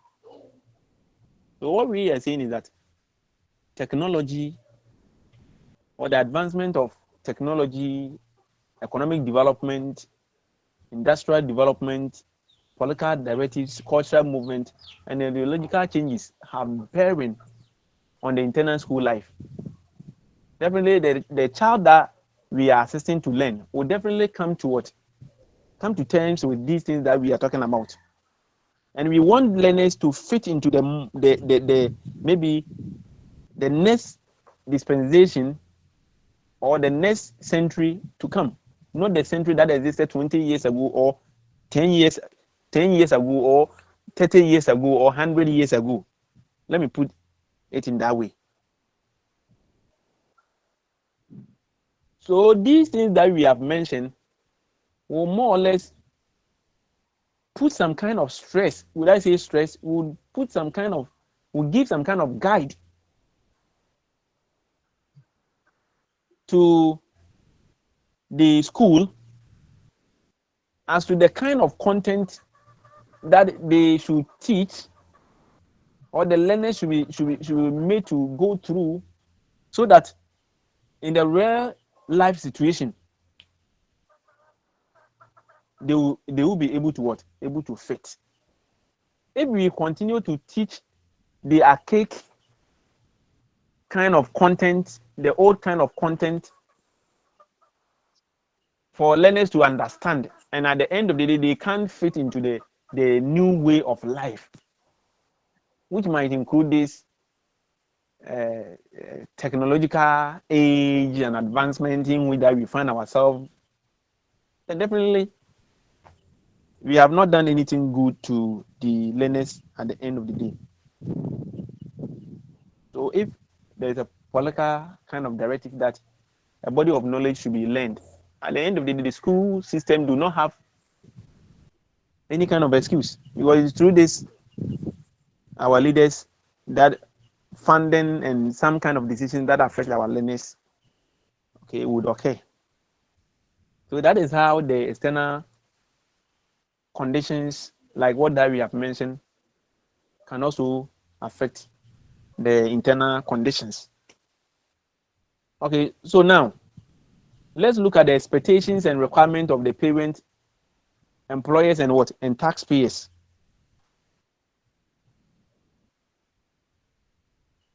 So in what way do you think that would also affect the internal conditions of the school, or how does this serve as an external conditions of the situational analysis?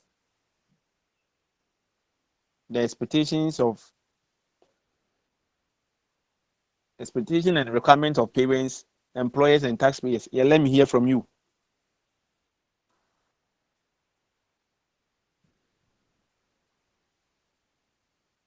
Because I know why I say what you want to Auntie Grace, are you there?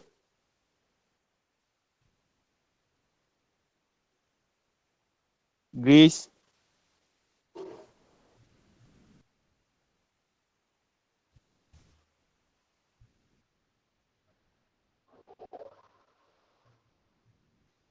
Okay, so now we are looking at the second point, that is the expectation and requirement of parents, employers, and the taxpayers as an external condition. This is what we mean. The reason is that okay. The reason is that there are pressures and demands coming from outside the school's immediate organization that influence what should happen inside. So sometimes there are pressures from parents, pressures from employers, pressures from taxpayers as to what has to be done inside the school. So now think of this way: internal, everything inside the school was students, teachers, resource existing or existing curriculum. Then external, everyone and everything outside the school was that has a stake in its success. That is parents, employers, taxpayers, government. So the analysis look at the external expectations and then weigh them against the school internal capacity to what? To meet them. What are we talking about here? We are saying that most occasion we have parents that would want learners to obtain some body of knowledge because they are doctors, they are nurses, they are some kind of individuals, they are geographers, they are researchers. For that matter, they want their children to maybe be in that state when they are no more, or when they are not existing. So the expectation and the requirement of the parents are that their children should become medical doctors. So that should be factored when we are designing a new knowledge that learners are made to go through. Such knowledge should help them to become what their parents want them to become. We have some employers over there who want certain technical skills. They want certain skills. They want the workers that they will employ in the real life situation, okay, to demonstrate certain skills, to show certain skills, to possess certain skills. Okay, so these things will definitely influence whatever skills that learners are made to what? Made to learn in schools. So definitely when these employers are being consulted, they would make available to the individuals that would interview them the kind of skills that they want, and that is what will be made available in the what? In the curriculum. Then we have taxpayers. Taxpayers want to find out how their monies, okay, are being used in an effective sense or in an effective manner.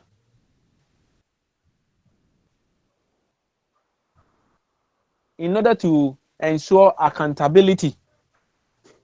And they also think of a way of, let's say, producing some kind of talent, a way of training learners to have some kind of talent is a way of also maybe contributing to the revenue system of this our nation or this our country. So all these expectations are very important. We are saying that they are external, but they have some kind of bearing on the what? On the school life at the end of the day. Because definitely these ideas that they put across would influence the developers of the curriculum, okay, to put something in whatever that they are doing, so that at the end of the day, the learners that would go to school will be taken through those kind of what? Ideas. Now, let's look at another one that has to do with the assumptions, of the community. The assumptions of what? Of the community as one of them.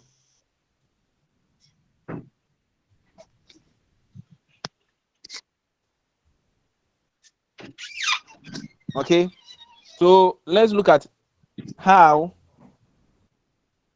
the assumptions of the community can also serve as an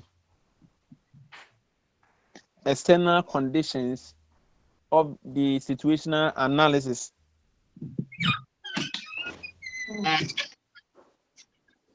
Yeah.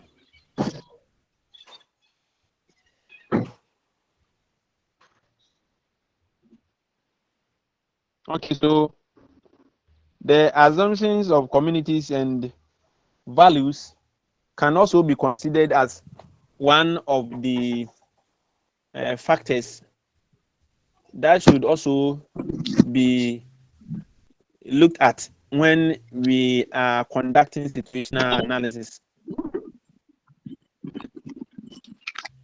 This involves understanding the written rules and shared values or beliefs of the community. I am saying that the community assumptions and values involves the understanding of the written rules and shared beliefs of the community that the school serves. And these include the important place on traditions versus what? Innovation, religious or moral what? Values, the community's work ethics and its aspirations for what? For children. A curriculum that aligns with these values is more likely to be supported by parents and community leaders, while the other classes with them can face significant resistance. So what we are saying is that the communities in which the schools are situated have some kind of assumptions and values that they want to see them among their children. So if at the end of the day, these values and assumptions are what is being inculcated or being instilled in their learners, the community will feel so happy. So in developing the curriculum, definitely if the community members are being interviewed or if they are being asked of the things that should be put in the curriculum, definitely these assumptions and values can never be overlooked. They would mention them and they will be part of those things that will be put in there. So definitely we will say that the community assumptions and values would have effect on what the learners learn in school. So this is an external factor, but definitely will still have bearing on what? On the internal aspect of what? Of the school. Please, are we okay?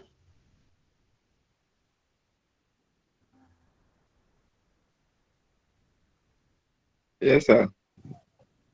Let's move on to the next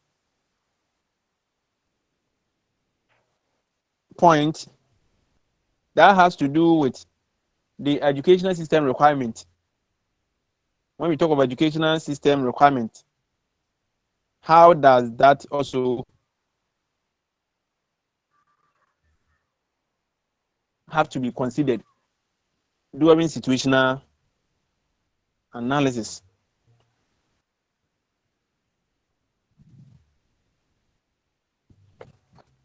Okay, so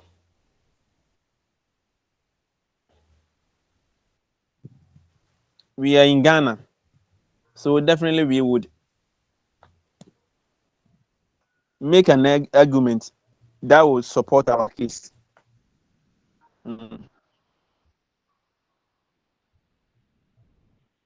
So here we are talking about maybe some rules of the game. I am saying that here we are going to look at some rules of the game set by the higher authorities, and they are often non-negotiable and create a framework that the curriculum must operate within. So these include things like national or state curriculum standards, mandatory standard test, graduation requirements, university entrance criteria. A curriculum has to meet these requirements to be considered valid and to ensure students can progress to the next stage of their what? The educational level or the next stage of their career. What do we mean here? We are saying that the kind of curriculum that the learners have to go through, okay, could be considered valid when it ensures that the learners progress to the next stage of their education or their career. So we are saying that a curriculum has to meet certain kind of requirements.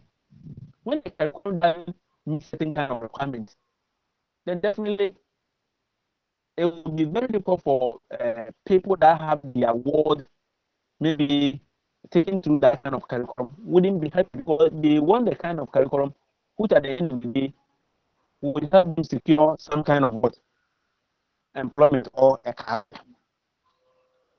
Okay, so I mentioned that a curriculum that learners are being taken through should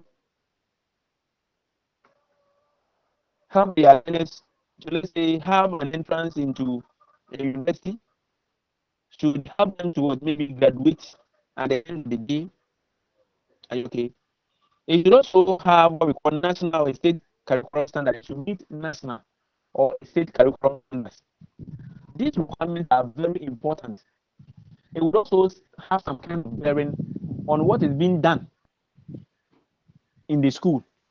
Because if the school, after taking the learners through a whole lot of things over there, if that curriculum that learners are being made to go through do not meet the national standards, if we wouldn't help them to graduate, if they wouldn't help them to maybe have a graduation requirement, if it doesn't help them to have an entrance into maybe a university, then that curriculum can never be what regarded as valid.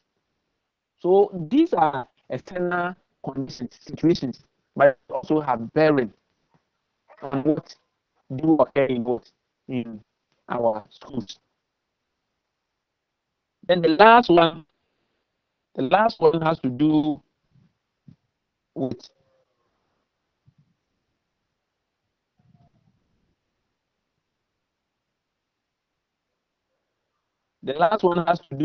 with changing nature of the subject matter. Changing nature. So tell me, how would the changing nature of the subject matter also affect the internal conditions of the situational analysis? This is an external condition of the situational analysis. And how would that have effect on the internal condition? Or how does this serve as an external condition of the situational analysis, changing nature of the subject matter? No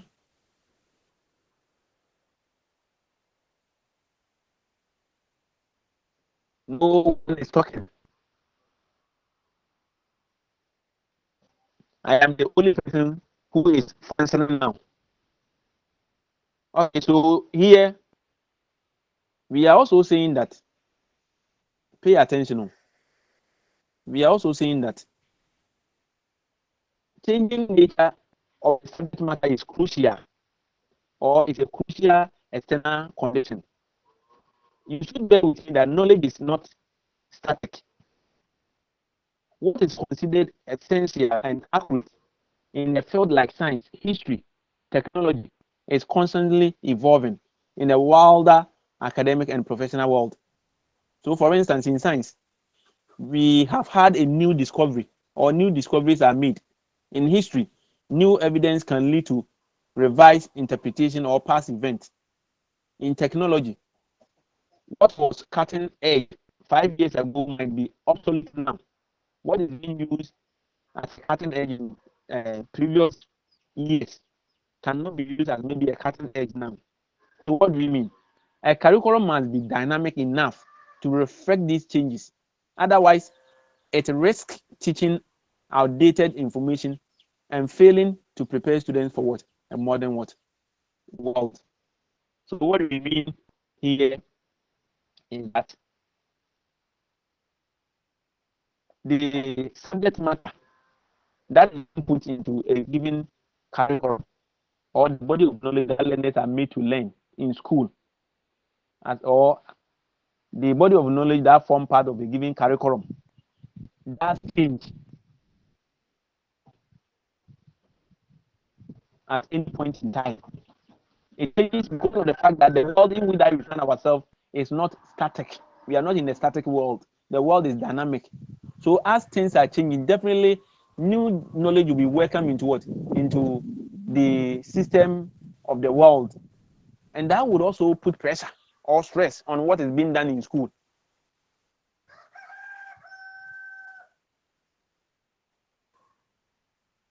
It is true. Because of innovations in this world, sometimes it put pressures, okay, on our schools to implement some kind of techniques that will let people adjust and adopt the new ways of doing things so that people will fit into the society. So the changing nature of the subject matter in school, which might be as a result of the new ways of doing things in our larger world, or in our larger community. So the changing nature of our world and how things do occur and how things happen, the new knowledge, new technology, new inventions in our world definitely will call for a change in the subject matter that learners are made to go through. So, ladies and gentlemen, these are what we call the external conditions of the situational analysis. External conditions of what? The situational analysis.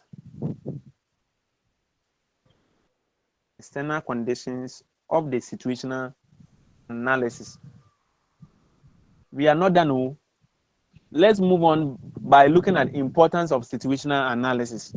So looking at all what that we have said on situational analysis, what do you think are some of the benefits? What do you think are some of the importance of situational analysis? Yeah. What do you think are some of the benefits? Let me hear from you.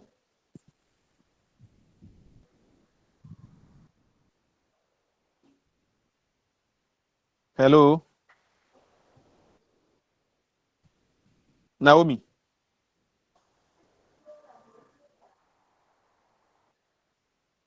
Auntie Naomi, are you there? What are the benefits or importance of situational analysis? Give us one. It provides the needed information for formulating realistic objectives.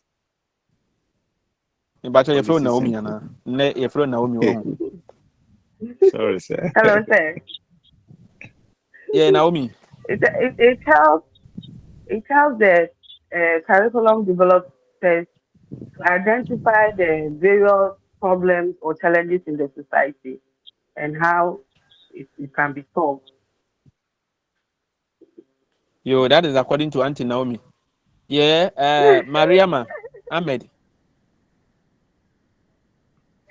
Mariama, you have not been joining. Auntie Mariama, you have not been joining our lessons because this is the first time. Don't join. Abed Nagu.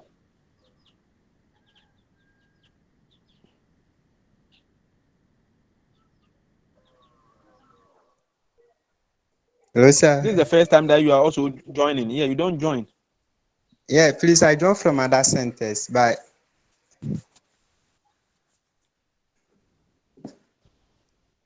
Please, Okay. my own I for Give mother us one center. of the. Give us one benefit of the situational analysis. okay, thank you very much, sir. Based on the explanation, the situational analysis helps curriculum developers to take into consideration learners' abilities and interests so that what they are implementing will be of success.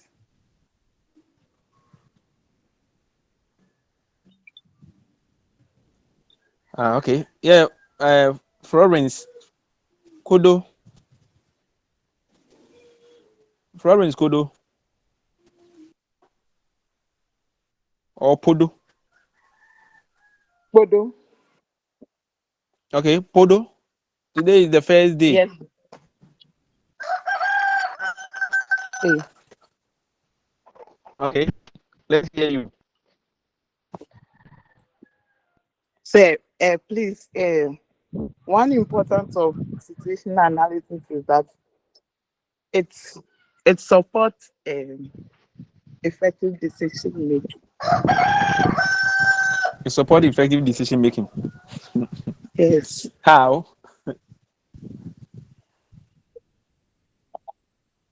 So How? it provides reliable information is gotten, so that helps them in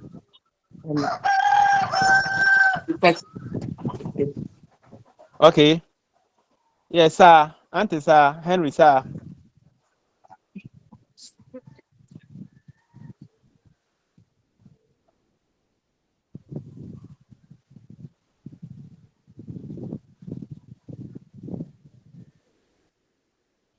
Yeah, Renos. Akwasi. Yes, sir. Yeah, I think this is the second time. The first meeting So you it joined, provides a good. and since then.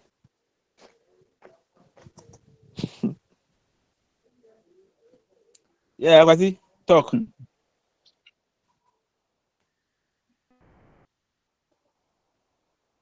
So the situational analysis also assists in finding out to identify problems, needs, and aspirations. Okay. Salamatu, why are you quiet today? Even Chambers.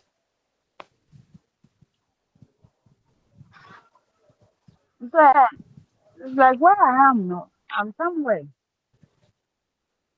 So I'm just following. Okay. Jimama. Sir, Yeah. you called me. I called you. So Yes, sir. you don't know what we are doing. No, I know what you are doing, but because you called, no, I thought you wanted to know if I'm present. Okay, so let's take our time and rush through what we call the importance of situational analysis. One of the benefits of situational analysis is that it aids in the selection and organization of appropriate method in impacting knowledge, skills, and worthwhile attitude in class. You see, I said that we have various steps that we have to follow when we are conducting situational analysis. Then apart from that, we spoke about the internal conditions of the situational analysis and that of what? The external conditions of the situational analysis. So if you have followed what that we have raised on all these things, we will say that during the situational analysis, we are able to factor the various kind of methods, strategies, okay, of impacting knowledge and skills. Are you okay? And even the worthwhile attitude in class. Because we are aware that there's a right kind of knowledge that the society wants. There is a specific knowledge that when we impact in the learner, it will help to address the needs, the problems of the society. There's a kind of attitudes that we have to impact in the learner that would help the learners function to solve the problems of the society. So all these things will be taken into consideration. That is why we are saying that the analysis would aid in the selection and organization of what appropriate method in impacting knowledge, skills, and worthwhile attitude in what in the class. This knowledge will be there, the skills will be there, the attitudes will be there. But if you don't go by right kind of methods, it will be difficult for us to impact the skills, the knowledge, and the attitudes in what in the learners in the classroom situation. Another benefit is also that it provides the needed information for formulating realistic objective policies and what and programs.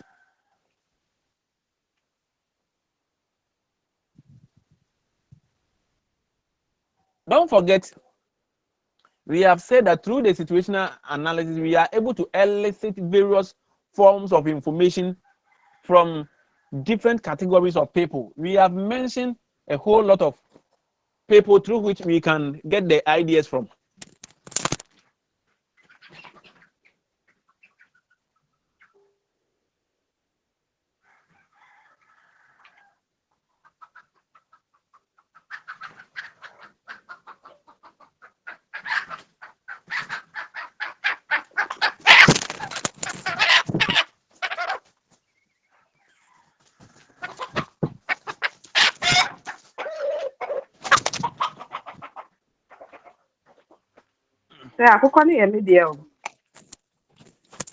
Okay, so we were saying that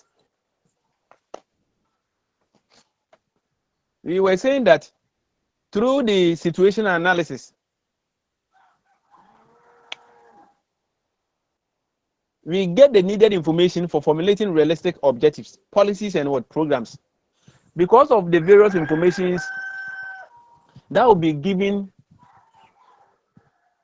by the various stakeholders, the consultation with some kind of personalities with the expertise,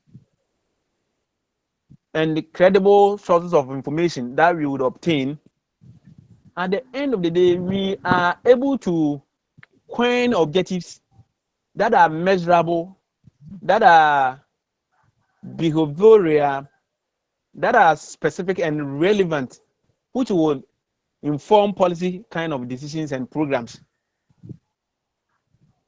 Then another benefit is also that it assists in coming out to identify problems, needs, aspirations, and available resources. We mentioned all these things.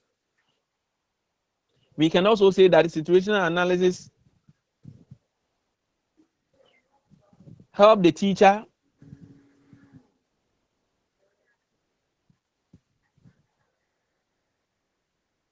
let me take it again. Another benefit is the teacher's attitude to the program to be designed. It is the teacher who is the final implementer of the curriculum. So because teachers are being consulted, because teachers are being factored when designing the curriculum, at the end of the day, it helps us to know the kind of attitude that teachers possess and how such can be used to implement the curriculum. So if teachers do not have the right kind of attitude, then we provide them, for instance, the training that they should have, the skills that they should have, the morale that they should build in order to implement the curriculum. If through this situational analysis, teachers do not possess them, then we organize a workshop or maybe fora,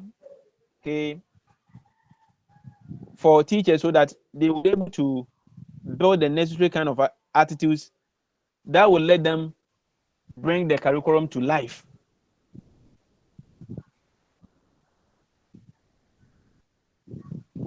Yeah, any question? Ataya? Yeah, yes, sir. Please, Yeah. I don't know, it's a kind of contribution about the importance of situational analysis. So please, can we say it helps the learners to be able to meet the current trends in terms of employment? It is so. Excellent, madam. Madam Ata.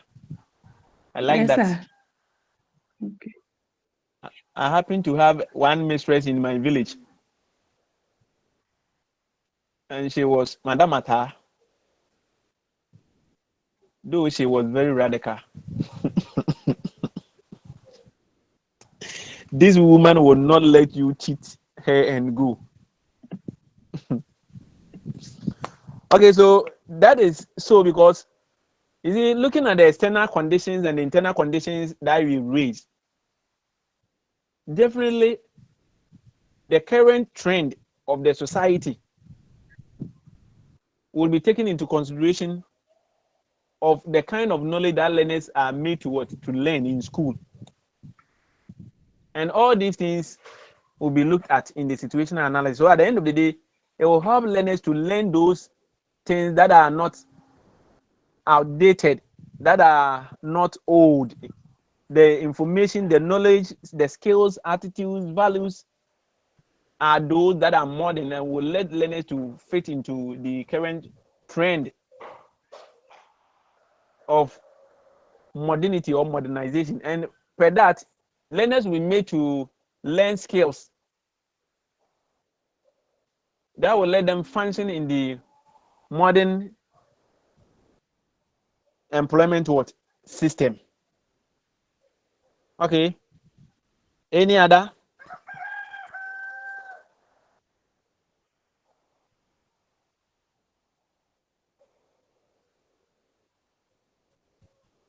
Hello. Any other question?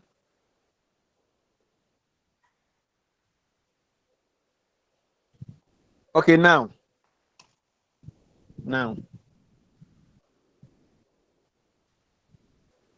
let's look at the problems of conducting situational analysis. When we are conducting situational analysis, there are some kind of problems that we are likely to face. Let's look at these problems.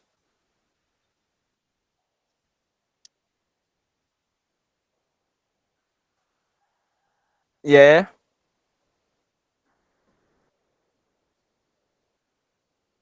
One of them is inadequate funds. Then we have apathy on the part of participants. Then we have inadequate experts. We have multicultural and environmental differences. So these are the problems of conducting situational analysis: inadequate funds, apathy on the part of participants, inadequate expertise, then multicultural and environmental differences. Let's pick them one after the other and look at how they serve as problems when conducting situational analysis. Inadequate funds, yes. Let me hear from you.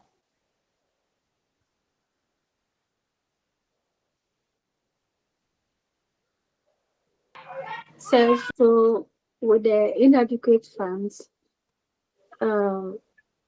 sometimes, not sometimes, the school may need to collect data on challenges of learners and maybe taxpayers or the stakeholders. So if there are no funds to help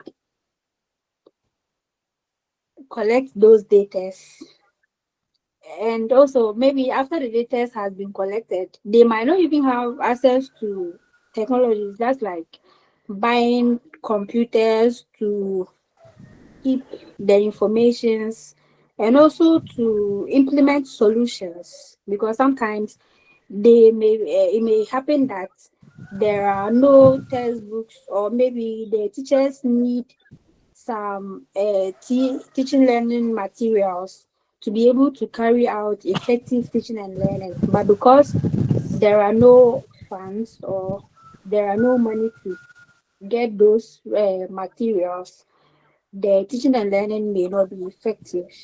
So that is how I understand it. Okay. Okay. Yeah, next person. Hello, sir. Yeah, my good friend.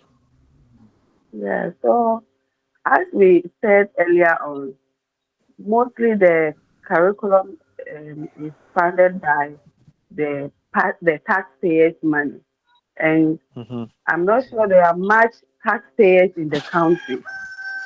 And even if those who pay the taxes, all the money is not going to be used in only the education sector. They are definitely going to channel some to other sectors, and the money will not be enough. Also, those who are going to carry out these situational analysis, the experts and the rest, they have to be paid. So it all involves money to be used in carrying out even the situational analysis itself is costly. So sometimes it makes it difficult for the government or the policy implementers to carry out the the situational analysis. Okay. That's what I have to say here. Yeah. Any other issue on Thank, that? Any contribution? Yeah. can I add to that? Yeah. Do that, my good friend. So Bishop, according to Bishop 1985, he said that lack Yeah. of money can be as complete a barrier to educational progress as lack of ideas or initiatives. So I therefore, like that. insufficient funds affects decisions on the curriculum development. It is true. So if you have the rich experiences, talents, okay, rich ideas and information that you can put together to design a curriculum, if at the end of the day you don't have good financial standing as a nation, as an individual, as a body that would want to design a curriculum and implement it, it will be very difficult for such ideas to see the light of the day. So that is what you have added. Let's look at the second point, apathy on the part of the participants. How would that serve as a problem?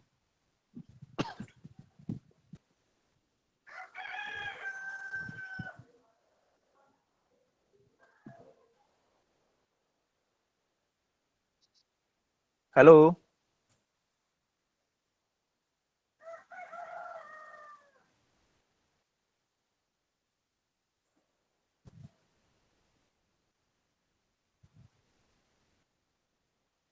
Apathy on the part of the participants. So no one is talking. Okay. So, Yeah. apathy on the part of the participants, I understand it such that if the participants of the curriculum, let's say the learners and the people that are to implement it, have no interest in the curriculum, it will affect the curriculum a great deal. If they have Okay. no interest or feeling for for that particular curriculum, it will as much fail. So it's a problem. Okay. So it's a problem. Any other contribution on the apathy before we move on to the next one? Okay, let me also raise my concerns or view on what we have, the 2 points that we have already talked about. You see, inadequate funds. We want to say that if we want to have a thorough kind of assessment or analysis, it will definitely cost a huge sum of money. Or we say a thorough analysis costs money. It requires paying for experts' time. The expert with time. For instance, when you hire somebody to provide a kind of service to you, definitely you have to pay for that what the cost of that time. You have to compensate on that same something. You have to compensate teachers for their extra work. You have to print for surveys. You go out there, maybe print something for people to respond to it at the end of the day. You have to organize meetings so that enough and then the entire process is rushed and relies on incomplete data. So if you are not careful, there are a lot of people that you might fail to consult them for the fear of maybe a cost that you incur, a money that you have to put in, give to people so that you have some kind of rich information from them. Okay. So recently I was conducting a research, and when I got to the data collection, I was using social studies teachers. I was able to visit all of them in their schools, tell them what I want from them, took their contact. I created a platform for them. Okay. Push some questions over there, was a Google form for them to fill for me. Lo and behold, I have to be on them for weeks, months before some of them, even most of them did not. If I happen to give them money to respond to those things, they would have easily done that. But because I was not giving them money, most of them failed to respond to the questionnaires that I gave them. So what I'm saying is that if we want to have a thorough kind of analysis, it will cost money. It demands money. Money does everything in this our world. You all like money. It's because of money that you are here. Had it not been money, you wouldn't be here. Few will say they want to acquire some knowledge to better their life or to improve their teaching and learning, but that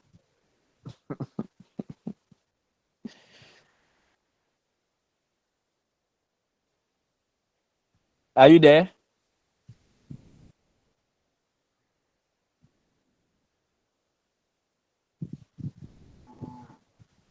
Hello.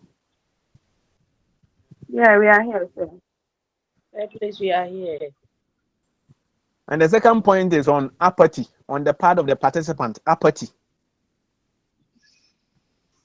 So apathy has to do with lack of interest, enthusiasm, and concern. So in the context of this situation analysis, it means that participants like teachers, parents, students, most occasions don't even care about the process or the outcome. They may feel that their opinions don't matter or nothing will change, so they don't bother to get involved. You get it, eh? So this is a huge challenge. If teachers, parents, and students are uninspired or feel their input wouldn't matter or won't matter, they won't offer the honest and detailed feedback needed. The analysis end up being a hollow exercise. You see, during the analysis, we might need people with the right kind of experience, intellect, and information. So if people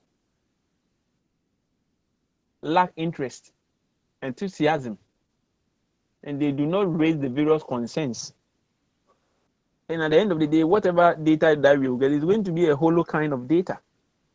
We wouldn't able to develop a worthwhile kind of curriculum based on that. We are done with the first two. Let's look at the inadequate experts. It entails issues which call for experts in the field to undertake the analysis.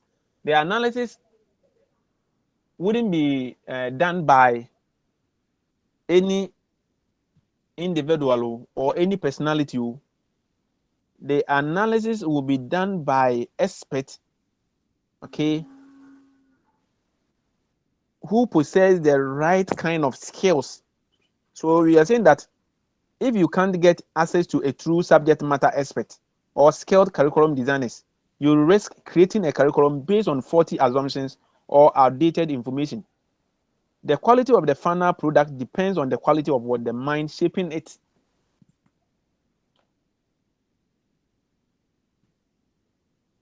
If you have been a student of the experts that come together, raise a body of knowledge to form the various curriculum that have been designed in this our country, you will clap for them. You see, Ghanaians have the men. We have the men when it comes to body of knowledge that we should pull,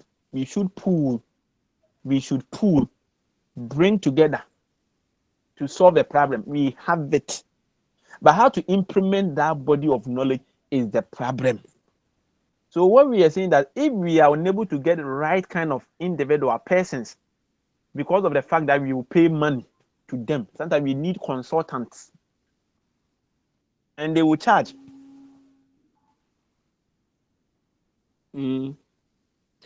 One day when you become a curriculum expert, you can be hired for a job. You will take money. You'll be paid. You have to be compensated for your time. And people think that they might not have that huge kind of money to maybe hire a consultant to get an expert kind of knowledge or information. Then they would use any kind of knowledge which might not able to solve the problems that do exist in our communities or society. So inadequate experts could also affect the analysis at the end of the day. Then the last one is multicultural and environmental differences. Multicultural and what? Environmental differences.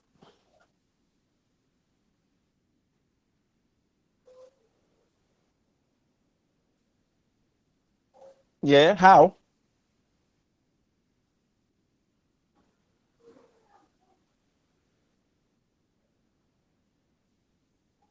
So what do we mean here?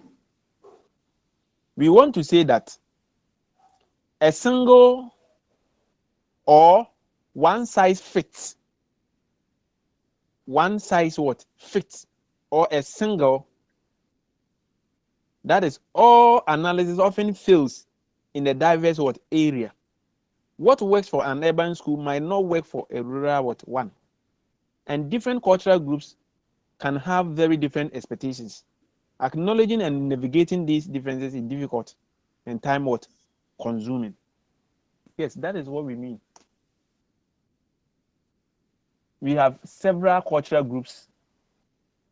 So we say multicultural groups. Different environmental backgrounds. Okay. And it would be very difficult and tedious, time consuming to consider all the various multicultural backgrounds or environmental differences. It will be difficult to factor all these things when we are conducting situational analysis, which is a way of achieving a worthwhile kind of curriculum. So we are saying it is a problem.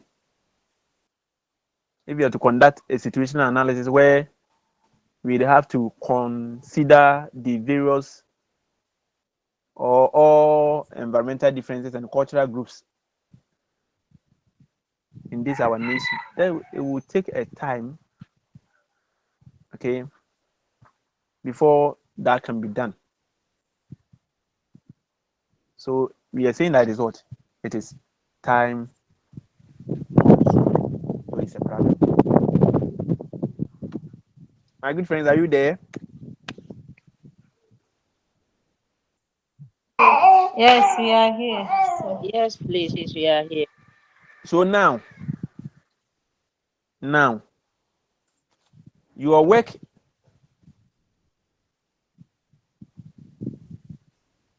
is to go out there and find the various solutions to the problems of situational analysis. What do you think are the various solutions to the problems of situational analysis? What are the ways through which we can remedy the problems that we face or challenges that we face when conducting situational analysis? So that is what you have to wrestle with it. That is your assignment. So go out there and find out solutions or remedies to the problems that we face during what situational analysis. This unit is, or this topic is very examinable. Very examinable. So read on them. Okay. Read on the areas that we have captured. Any question? Any question? We are going to end our lecture here. I am tired. We will have a last lecture. We are going to have a last lecture on what we call curriculum implementation. Last lecture on curriculum implementation. Don't fail to attend. I would push on the page when we are going to have it. That wouldn't be next week. That wouldn't be next week, Sunday. It will be in the course of what? Of the week. Whether Tuesday or Wednesday, I will communicate the date and the time. No, sir, Wednesday there is a class. One of our Okay. tutors has scheduled a class on Wednesday, please. So we may have to find another day. Okay, so I am saying whether Tuesday or Monday, I have now informed that Wednesday is out. So the other days we will have a class to finish our content or the outline that we have to cover. Any question?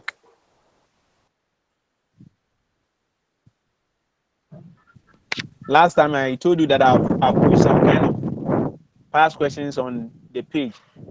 Those that are on Sunway and Riverview platform. Okay. Be Sir, guided what by about the hello, questions sir? over there. Please, Yeah, some Auntie. of us did. Hello, sir. Sir, please, some of Yeah. us are not of the Sunyani and then the Riverview page. We are not from that center. We are from different centers. So we haven't seen the question. Different center like what? Zenith College. Okay. Sir, please engage my. Okay, Auntie. I am not supposed to give you past question. So if I have pushed it on if I push it on that of the very view and that of the Sunyan platform, consult them. Are you there? Yes, I'm Talk there, to but them. I don't know where to find them. Please, we have a general platform. It is your own cup of tea. Please. Hey, we are not supposed to give past question. It is there to guide you. So talk to them. Yes, sir. Understood. Please, for the purposes of the those in Techimai, okay? Yes, sir. Talk to them. Please. For the purpose of what? What are the chapters that we are going to read on? And we are done with the. When are you going to have the 2 weeks quiz? from Next now. 2 weeks. Okay, so you hear from me on the page, or in our last lecture. Okay. In our last lecture, we would talk about that. God bless you, sir. Okay, sir. Mm-hmm. So it is not going to be different from. It's not going to be the issues that we have talked about. But you see, on that of the various models for the objective test, okay, you have to be very more or less careful on those issues that you raised over there, because my coordinator have interest. He has interest when it comes to the models, the curriculum models, the tileless model, the wheelless model, the tab-based model, the go-based models. I beg, try to concentrate. So thank you very much for coming. We will meet next week. Bye-bye. Bye. Thank you, sir. God bless you. God bless you, sir. Bye-bye. Please, is anybody here on the Riverview page? Hello. Yes, please. Hello. Please, is anybody here on the Riverview page or the Sunyani? Please, can I get your number to chat you?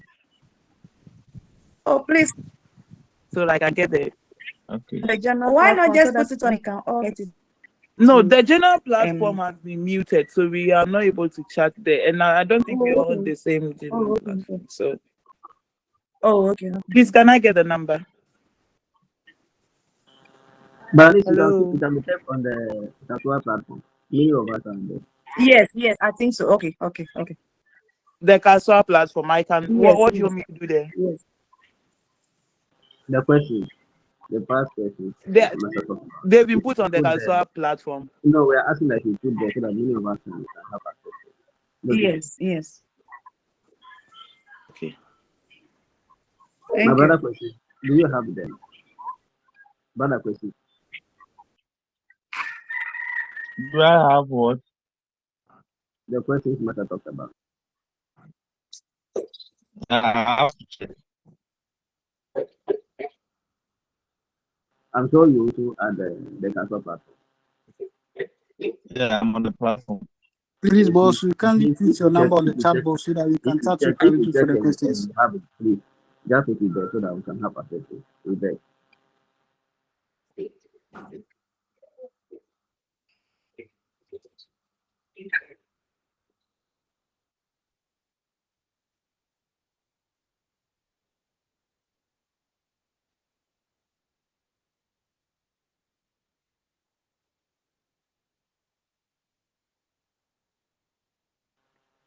Madam,